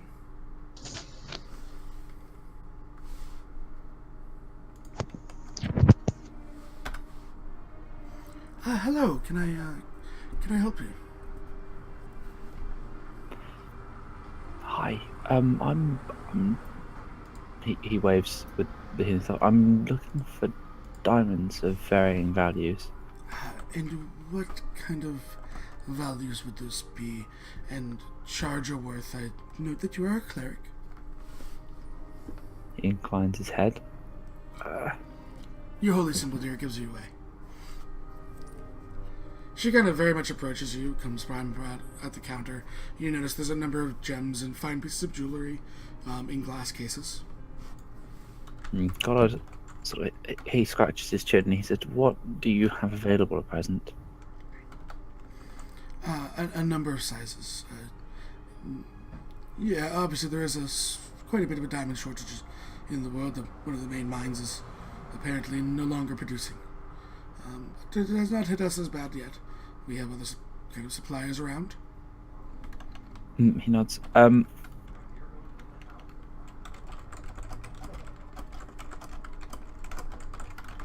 One of the main mines?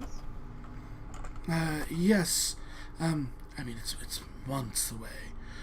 But it's Zora, I believe the continent name is.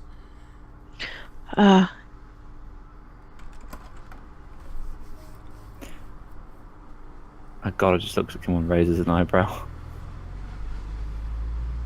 For just a moment, and he turns back and he goes, one that would have had an original value of 500 gold.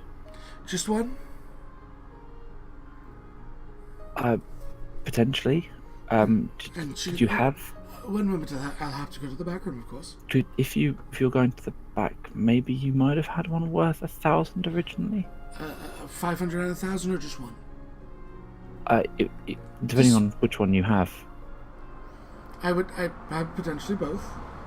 I'm needing to know if I need to bring both. Either or. Of course. She heads to the back room. I just gotta see what the price is over here.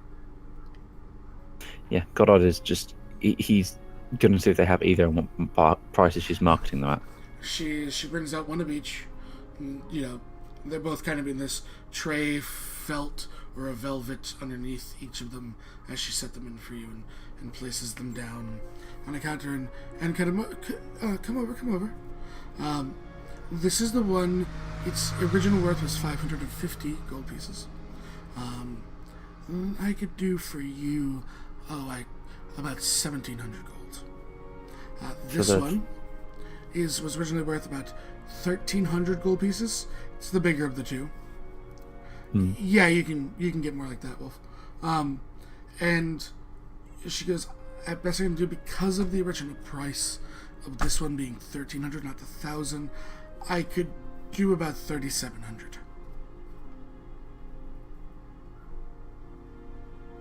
How much, sorry? 3,700 for the one that's worth 1,300 gold pieces, which is 1,000, and then what did I say for the second one? The first one was it 1,000 gold pieces for the one worth about 550. Goddard would look around. I'd have to go for the smaller of the two at the present time. Do you have anything? He looks around to see sort of any nice. He says nice. Looks around. Obviously everything is nice, but the, sort of appropriate for gifting to others.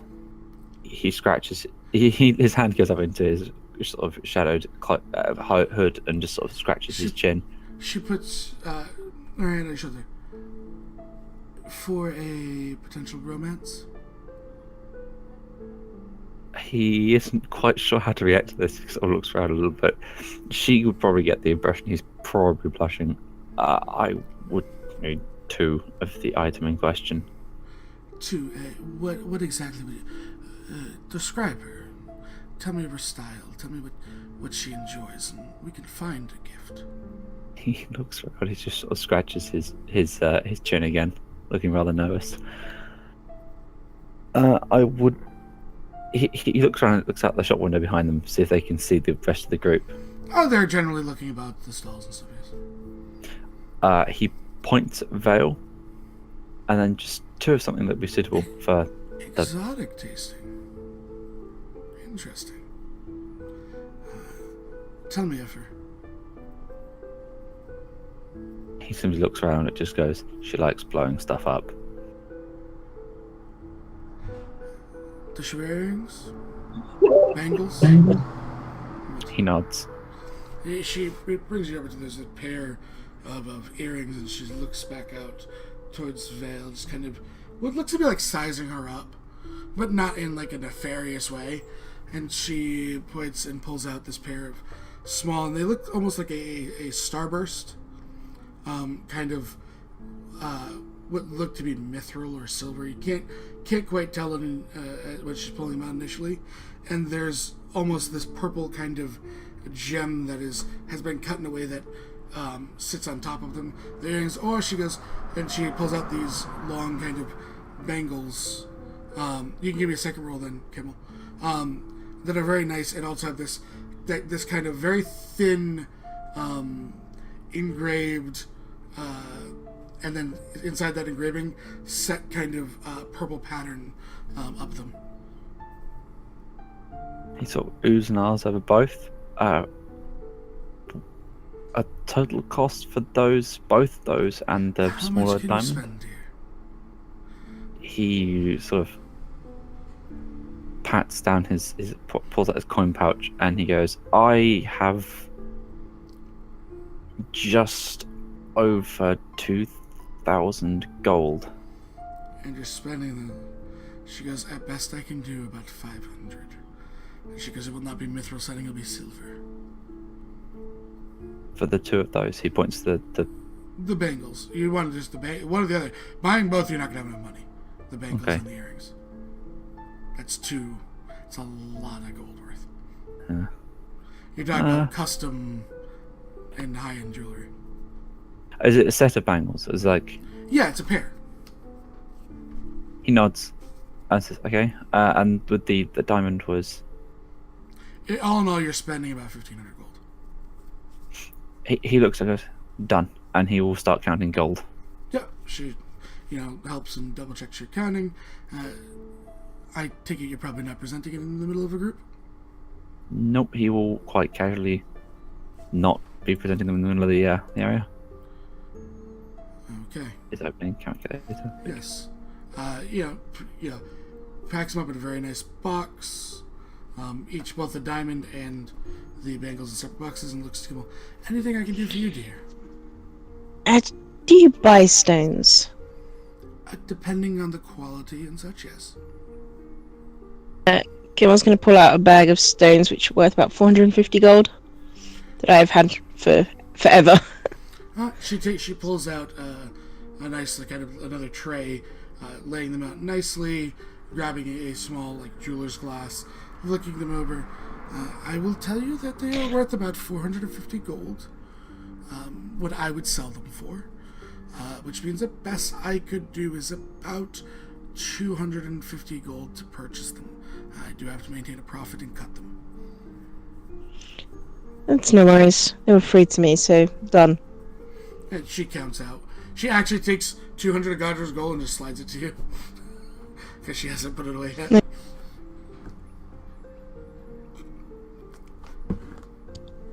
That was everything, thank you. Ooh, a thought occurs to Goddard. Do you have the facilities to powder silver bars? I do have the facilities to powder them. I have no silver bars currently. Not for at least 2 days. When they come down from Thornlow Door. Goddard sort of pulls out a bar of silver from his bag of holding. How long would it take to powder it? I could probably have it done within a couple hours. How much would this cost? You know what? You've been such a sport, and I'll make you a deal. I powder 3/4 of the bar and give that to you, and I keep the last quarter of the bar to work with? He pulls the second bar, keep half of one of the bars, and the same. Very well then. Be about 3 hours for the 2 bars. Okay. It's like 2 o'clock in the afternoon. You're probably going to be here till dinner, if not later. So Yeah. it's not really an issue. God shrugs. Unfortunately, I need to make quite a lot of holy water in the near future, so Okay.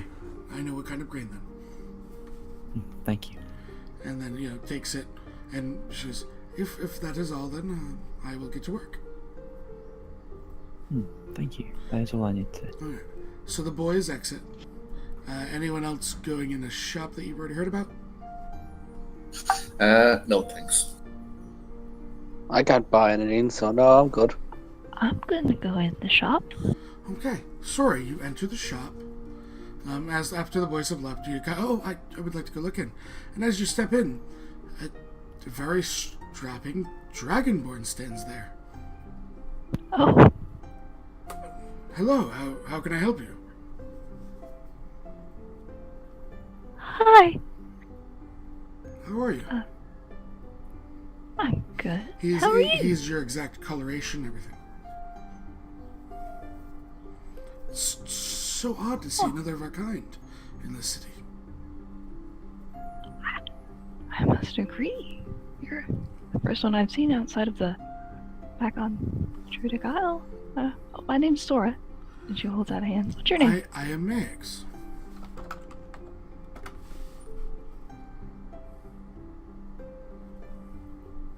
Oh, well, it's very nice to meet you. Is there anything I can interest you in? Well, what do you have? He She kind looks of around the shop. extends his arm to walk you around as he shows you all kind of the different settings, the gems, the various components of precious gems, and so on and so forth. Oh, these are lovely.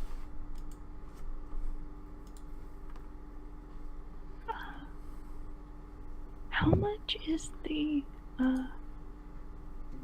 she gets a little what's this stone? A citrine?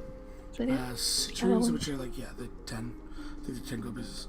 That would be 10 gold pieces. Unless you wanted set in something, it'd be a little bit more. No, just it by itself. 10 gold pieces. Okay. She pays it. Puts it in a nice little box for you. And says it was a pleasure. Anytime you'd like to come back, please. This is my shop, of course. You know where to find me. When you need to see a familiar face. Thank you. I will be sure to come back and check it out. Okay. I get a calling for home. He smiles that toothy grin, that dragonborn smile, and watches as you exit the shop. Sorry, I just realized I do need something in this shop. This one? Yeah, hopefully I can. Yeah. So Sora exits. Vale walks in. Vale, you see standing there a very well-dressed drow male.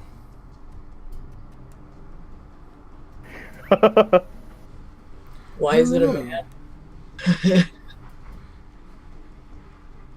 Looks very confused and concerned and confused. I need a little sword. Hang on. Cutting. Very specific. I'm not sure why. Because it's the spell component, Yeah. For a spell component, of course. Right this way, and he, comes up to you and very, very proper and respectful. Mm-hmm. And, if Vale liked boys, she'd be very attracted. Very good looking. Doesn't seem to notice. Yeah, exactly. And you get the whispering under his breath of wrong mark. And there's you know, he looks like, oh, what is your name, dear? As he's kind of looking through, trying to find the exact thing you're looking for. Oh, I'm Vale. Ah, Max. That's As nice to above. meet you.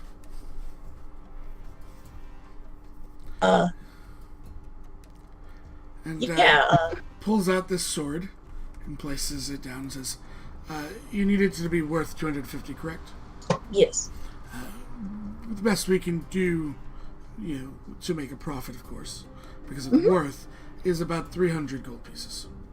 Okay. Yeah, takes your 300 gold pieces, counts it out, checks it, puts it in a box for you. Right. Thank you. She's just very weirded out by the fact that it's a drow. Just looks and goes, different, aren't you? I grew up.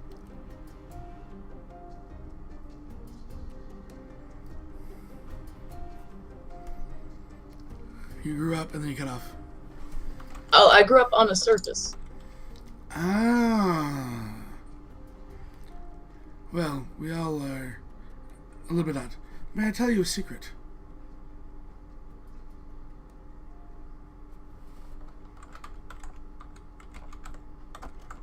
Can.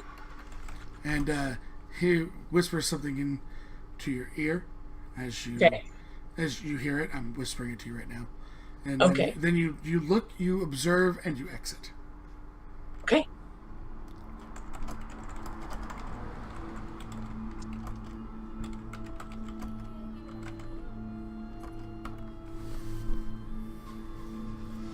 She'll do that.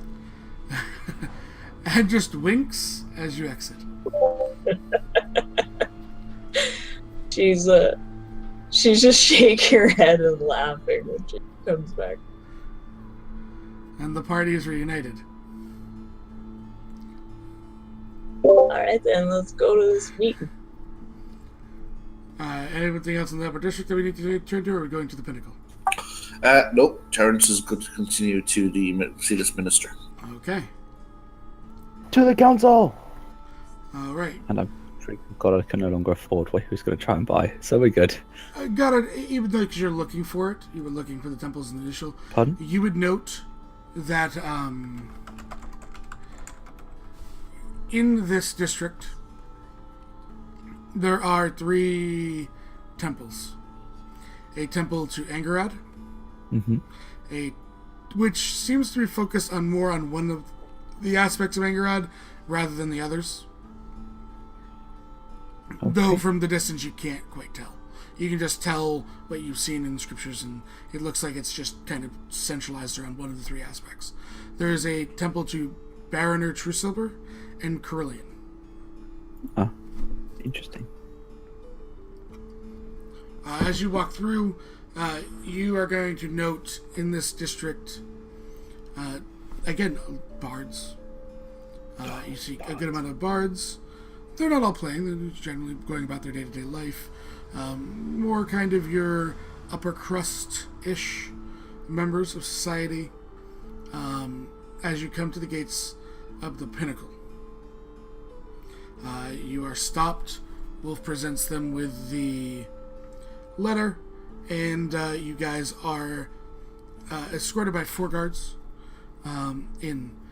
And one of the guards looks to you and just says, just to the council itself, then.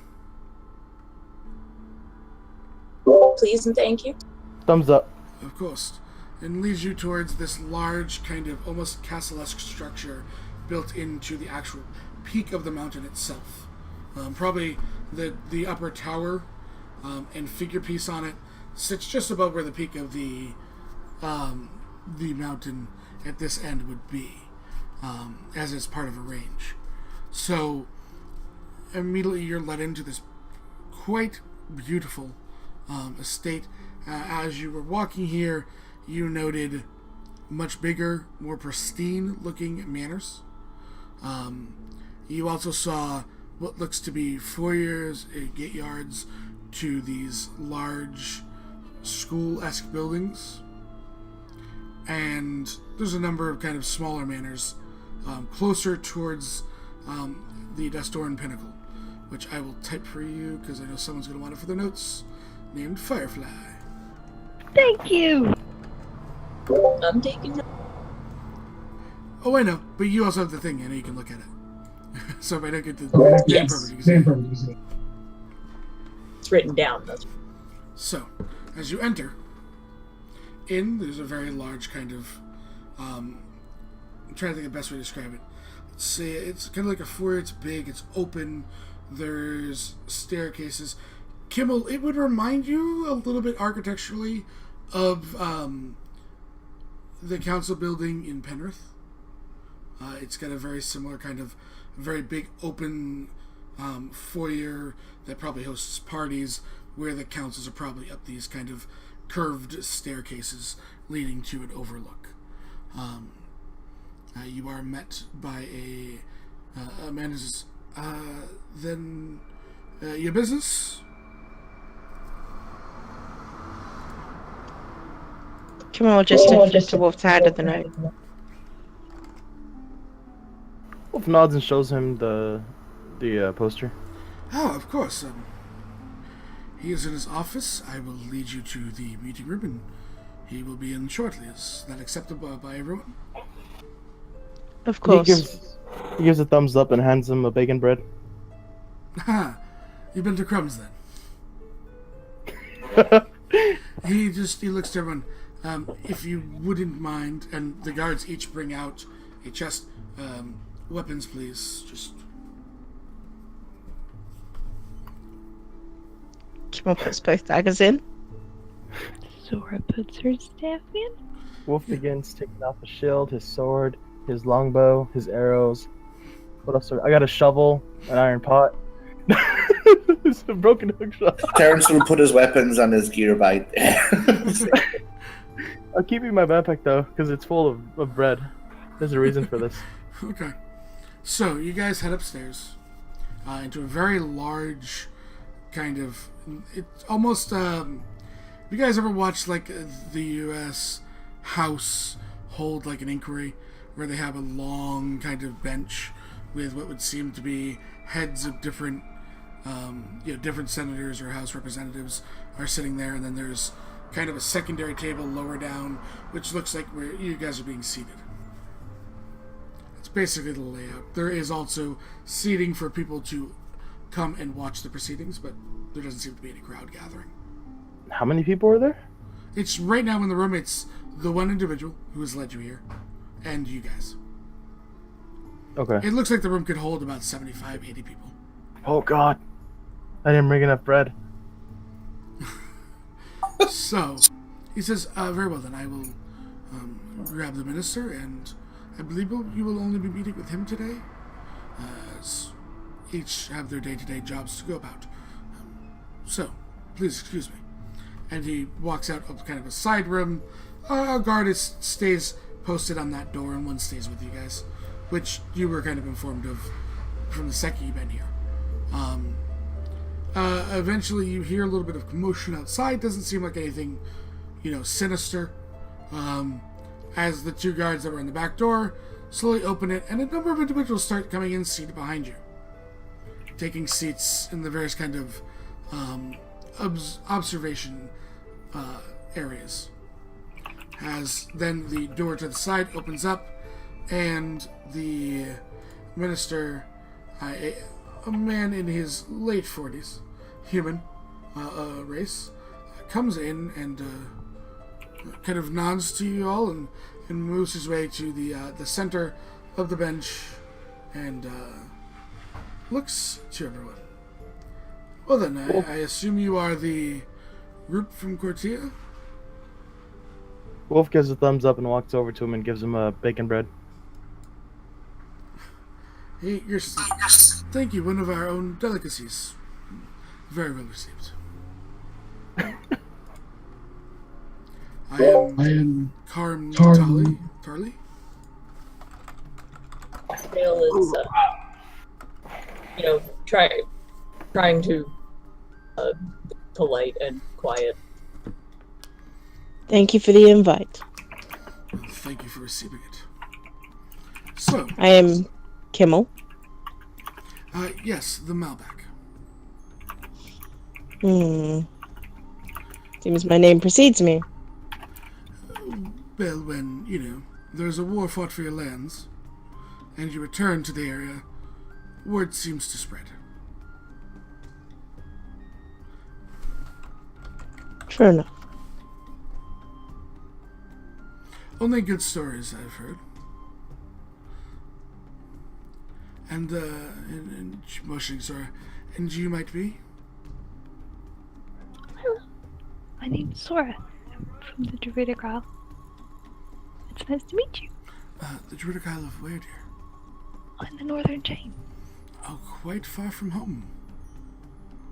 Yes. It's been quite the adventure. That it seems. Participated in the siege, I take it? I did. Quite an adventure and story behind you, is there not? He then looks to Vale. And, you might be, miss.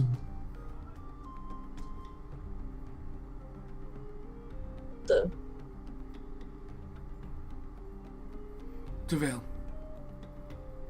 Sorry, did I... Can you hear me? I can hear you. Okay. He's like, yeah, I'm Vale at the siege too. Very well, and what do you do? Alchemist. Ah, interesting. Came from Stonehaven, the Alchemist Guild. Oh, very interesting. I believe there could be good trade in your future. I hope so. I'm trying to start an Alchemist Guild in Cortez. Well, that would definitely cut down on cost shipping to us. I hope so. Very interesting. Have you met our local alchemist? Yeah, sure. A bunch of stuff. Well then, it looks like there's already potentially a working relationship. Excellent. Hope so. Promotions to a cleric of the twins. Interesting. We haven't had one of your kind here in a very long time. I hope that you parted in good terms with my predecessor. He was not exactly, we'll say, of seemingly the same disposition as you. He was more of the sinister orientation, I suppose. He was more of the Reaper of Souls. Less sociable, then. And seeing that you have not killed anyone on your walk here, I would assume you are less of the Reaper of Souls in general. All have their time. It's not necessarily my job to hasten it. A bit of advice? There is a bookshop named Visualize. Old man, don't go in there. Yes. Too late. Your predecessor may have tried to steal his soul. That will explain why he tried to threaten me with a blunt instrument. Ah, yes. I'll make sure the guards go and make sure he knows that it's alright. No, he kind of looks right. to one of the guards and motions for one of them to go running. Well, that's a healthy fear of death. Yes. He's staved it off for now. He is rather ancient for his kind. Yes, he is. He's actually outlived most expectations. Would you like to know how old he is? I would be interested, yes. He is 115 years old. Goddard would know that the average human, at best, the longest their lifespan is generally 100 years. Most dying in their 80s or 70s. Huh. Then I can only dream for a longevity like his. And then he looks to Soren. Another drow. Interesting. And who are you and what is your story?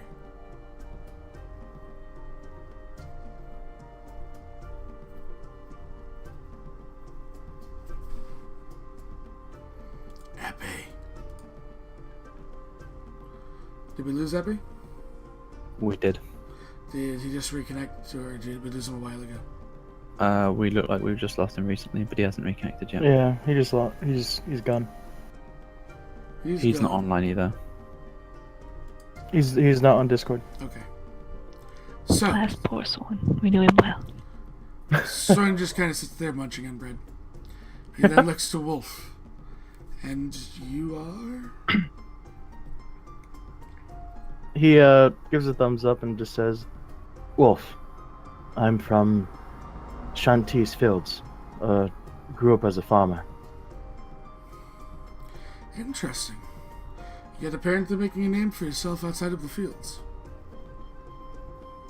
My grandfather thought it was time to get out an adventure, and that's what I did.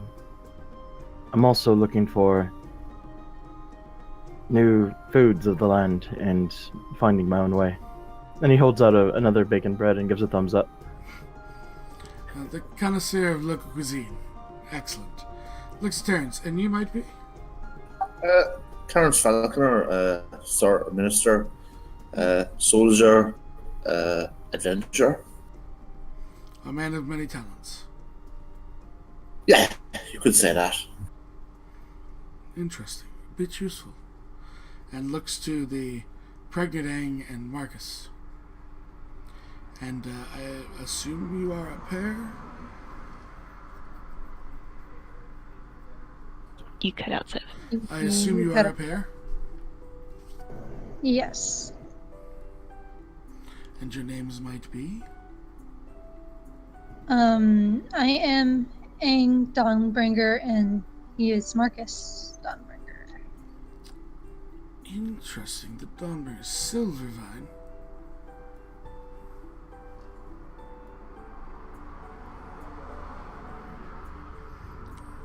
The Dawnbringers of Silvervine? Yes. Long ago we used to have trade with your city. Before the plague, of course. How did your city fare with the plague? You cut out again. How did your city fare with the plague? We did as much as we could. Well then, may this be Many- may this be the restoring damn cars. You cut out, Seb. I know there was cars, loud cars. I said, may this be the restoring of past ties. Well then, you all are capable in gaining some renown across these lands. What is it that you look for in completing your tasks?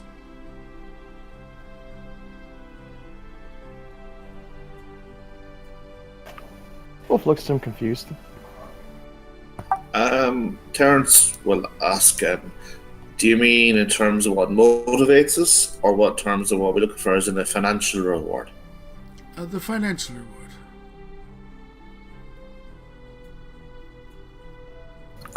What did we do? Wolf even looks more confused.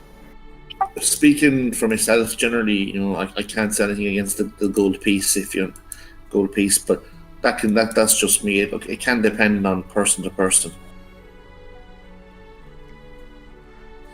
Very well, gold seems to be the standard currency. What sort of work are you looking for?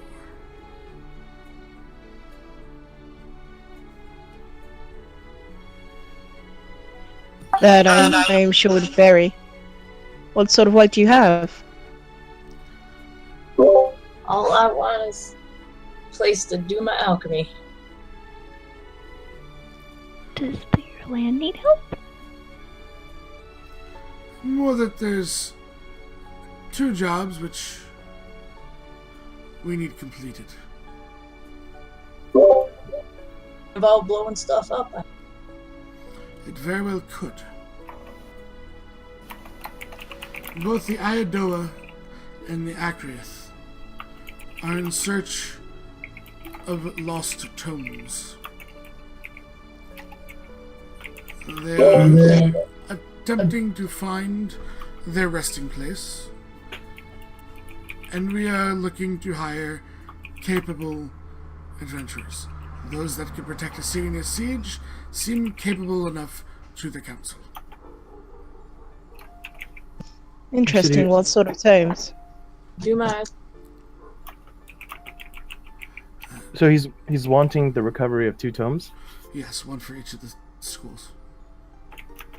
What are the schools' names again? They're on the map. There's the Iodoa and the Akriath.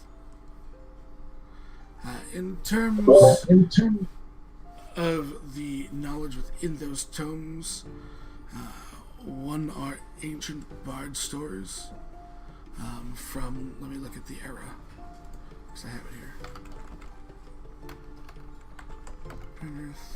Yeah. 1 second.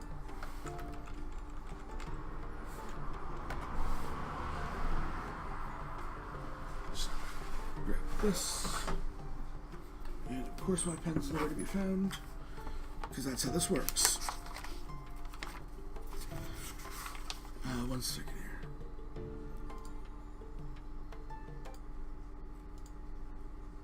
Bradley, do me a favor and grab my pen out of my bag real quick. Hurry.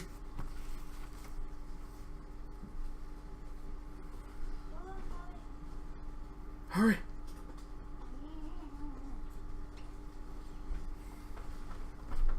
It's right over there. Grab either one of them. Grabbed you both. Thank you. Mostly because I grabbed them both at the same time. Alright, sorry about that. I had to get the pens. Oh, Epi's back, by the way, I think. Is he? Yeah, sorry, I wasn't well. No, that's fine. Feeling better? The first tome is a tome of bardic tales written in the 4th Tenebrae era.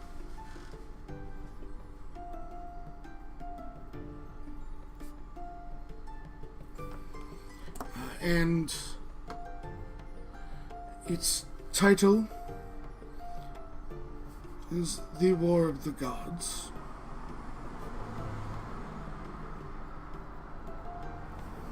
And this is being searched by the Iodoa, which is the Academy of Grand Stories.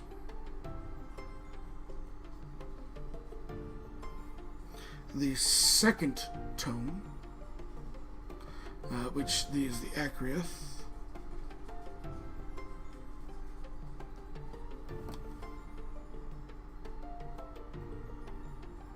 is from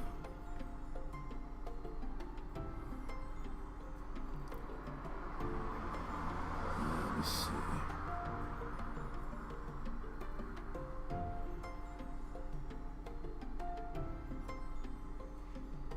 The 5th Sanctus era.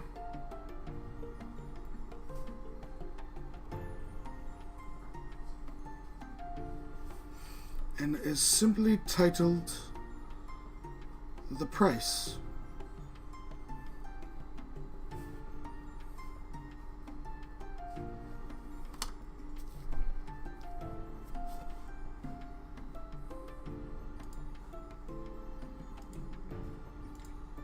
And what significance do these books hold to these institutes?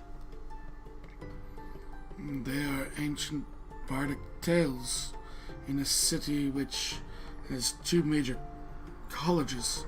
I would assume it is part of their curriculum or just archives in general. Okay. Can we read them?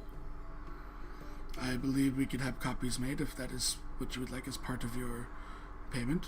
I would see that be amenable. Soren's going to look at him and ask quite bluntly, apart from finding books, do you have any outstanding bounties or warrants that need tracking down? We have no barren bounties or warrants that have made it to the council. I mean, there's probably a few the guards might have, but in terms of anything major at this moment, we do not have any. Do you know where the books were last seen or kept? Is it like in a tomb or in a... That is information that is currently being researched. Being what? Researched. Once we have a location, then we would send word to Quartia, and I believe you have a bounty board, is what they call it. He looks to his assistant, who's nodding furiously. yes, that's what there is one, yes. Or send it to the Fargrove Guild, and I shall make it circulated appropriately. And Fargrove pulls out an ink pill and starts writing. Fargrove Guild, what district would that be in? You will find it in the lower district. In the lower... The building is not quite finished yet, but it should be there by soon. Of course. He writes it down, holds the paper out, the assistant takes it, and I'll go make triplicates, sir, and runs.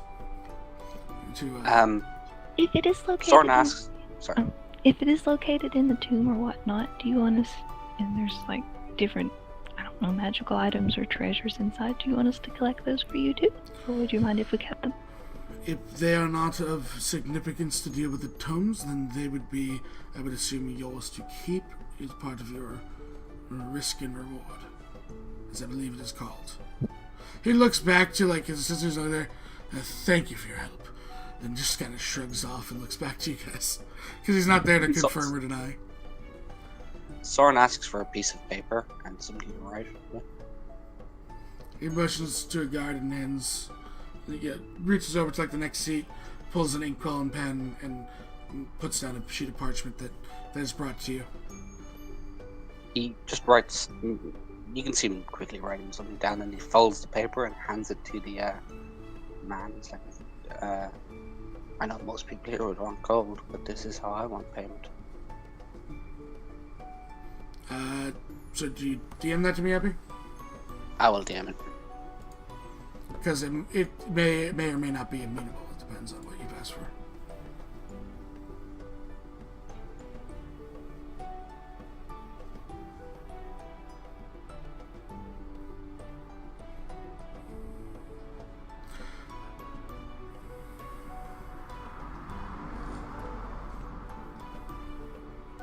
Just wait for Epi's DM. Where are you DMing me? Soren has a very straight face when he hands this over, by the way. If you can find more information about when you research it and include it. Yeah, of course. Anything that would assist, we would pass on to you. It looks to Soren as reads, the first would depend on how you define it. As you've walked amongst our city, it is not like we... He nods. He understands, but he goes... As does the second. Why don't you stay, and we'll discuss the pair. He nods. So I embed a note to bring to the council. He looks to everyone else. At completion of this task, not only would there be monetary rewards, or in lieu of monetary rewards, other such things. And of course, we would forward more work to the lot of you. If that sounds amenable. You cut out forward more work to... Work to you as well. So monetary reward, more work in the future, looks to veil potentially better business deals, as the council does have a part in all inter-country deals. Mm-hmm. And better rates, at least, for taxation of your imported products, I can assume. Could be done. That would be great. Really appreciate that. He looks to the minister, Wolf, and Wolf just says, "Can you send more help to the High Temple of Shanti?" In terms of what help? Like, he's asking for a better definition. Help is a very generalized... I joined the siege of Cortia because of the gnolls attacking the temple. They are in somewhat disrepair after that, similar to some destruction of the lower district of Cortia. We don't have a vast majority of exportable resources.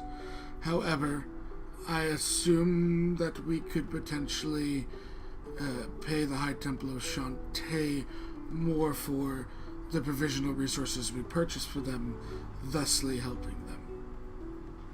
He gives a thumbs up.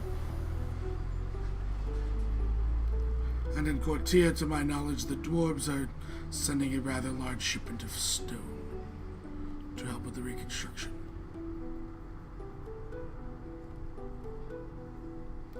So then, if there's no other immediate business, I would say that So you're aware. My brother will probably be in contact regarding shipments from Malbec shortly. Very well, our taverns have very little problem stocking Malbec. Good. Return to old times, even in dark times. I asked around. It seemed like there wasn't many druids around. Was there anything you wanted the druids touch while we're here? If you wish to, you could speak to our farmers. They would first-handly know more of what the land needed compared to what I deal with. I deal with foreign affairs is the official label of my station. Wolf looks at Sora and gives a thumbs up. Thank you. Then, if business is concluded, I would ask that you make way, as all those in the galley will wait for you to exit first, and then Yes. Terence will thank the man for his the time out of his schedule to see us, and he'll wait to leave with everyone else. Okay.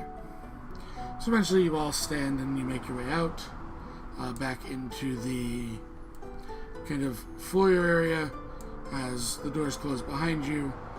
The guards bring back your weapons and hand Vale them is back. very impressed, looking around. Is Soren Really? still inside? No, everyone. Yeah, Soren is still inside. The galley itself is cleared out. Generally, because one of your party members is behind, they offer you drinks and stuff like that, and kind of let you guys stay in the foyer, as he looks to Soren. So, then it is you and I to speak freely with no other ears. In terms of your first request, you must better define it. He looks at the man and goes, the only reason I was so blunt on that note is I don't see the point of playing games. I don't care if it's a small bit of territory here or somewhere closer to here. It doesn't really matter. We don't own... The plains are under the jurisdiction of the nation of Cortia. We personally can't give you anything. We could give you something either in terms of pure land outside the walls, or towards the Green Woods, which we occupy, unless you care to live dangerously in the rolling hills. He laughs. I would have to first do some more research on these places you mentioned. I have only recently come here from less sunny places. Yes, No offense, but your race kind of gives that away. Mm-hmm. And the second blunt request. Again, I have two desires, and those are the two desires. But what do you determine is the second desire?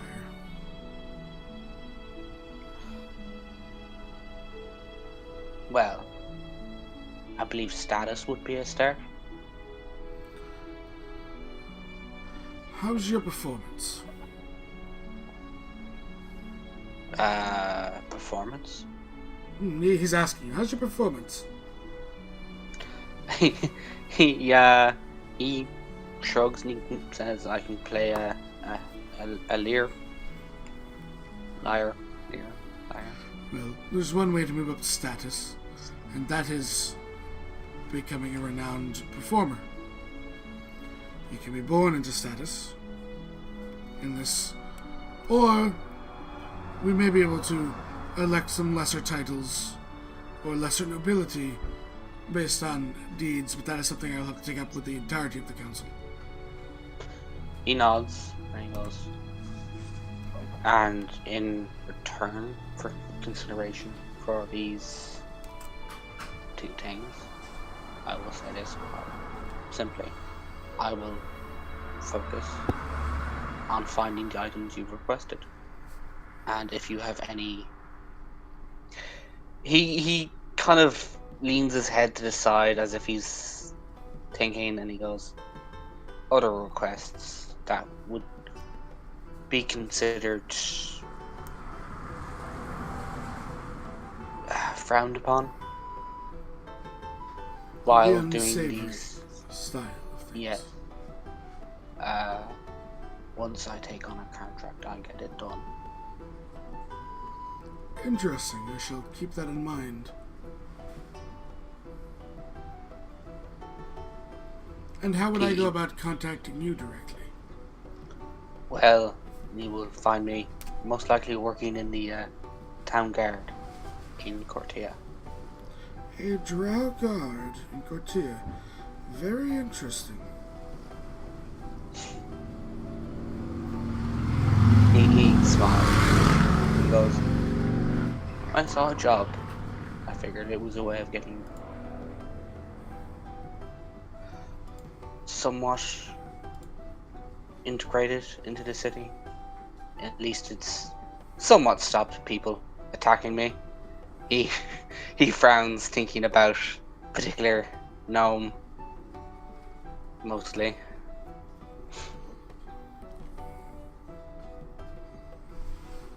Okay. He says, don't worry. I will talk to the council, and if anything less than savory comes up, we shall send it your way. He bows his head. Your friends are waiting for you. Thank you for your time. I'm expecting you are quite busy. He nods and stands up, exiting through the side door, as the other guard shows you back to your friends. So, at this, you are treated to a meal in one of the restaurants of the Upper District. Let me get you the name.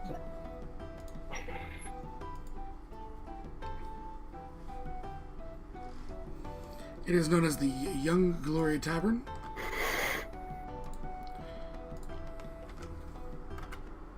In the Pinnacle District. And you guys you're talking above aristocratic meals. It's like going into the Emerald Plates and ordering a high-end silver food. You are served very well, shown hospitality of the city of Everwind themselves, before you are shown to a circle inside the Pinnacle District, and you are all returned to Cortia. Goddard would say quickly, I need to nip somewhere. You would be taken. They would walk you to the gate, take you down. You would get it back from the young, beautiful human woman, who gives you the powdered silver. It's all bottled up for you and ready. Thank you. and she wishes you good luck on your romantic encounter. His eyebrow twitches. You haven't Makes said a it. hasty. But she stops you at the door and goes, I just want you to understand, she just might not be into you. He chuckles. Oh, I know. You say, I know? He grins. She puts. It's not just. She taps it's you on not the shoulder, not even listening. She just taps your shoulder and goes, you poor love-struck fool. And gives you a kiss on the side of the cheek, and then just shakes her head as you walk out. He chuckles. I don't know. And then Mom. God returned with all of you. And you are sent back to Cartia, and that is where we'll end this first one-shot of the day. And we will say goodbye to Twitch. Bye, Twitch. Goodbye, Twitch. Bye, Twitch. And adios.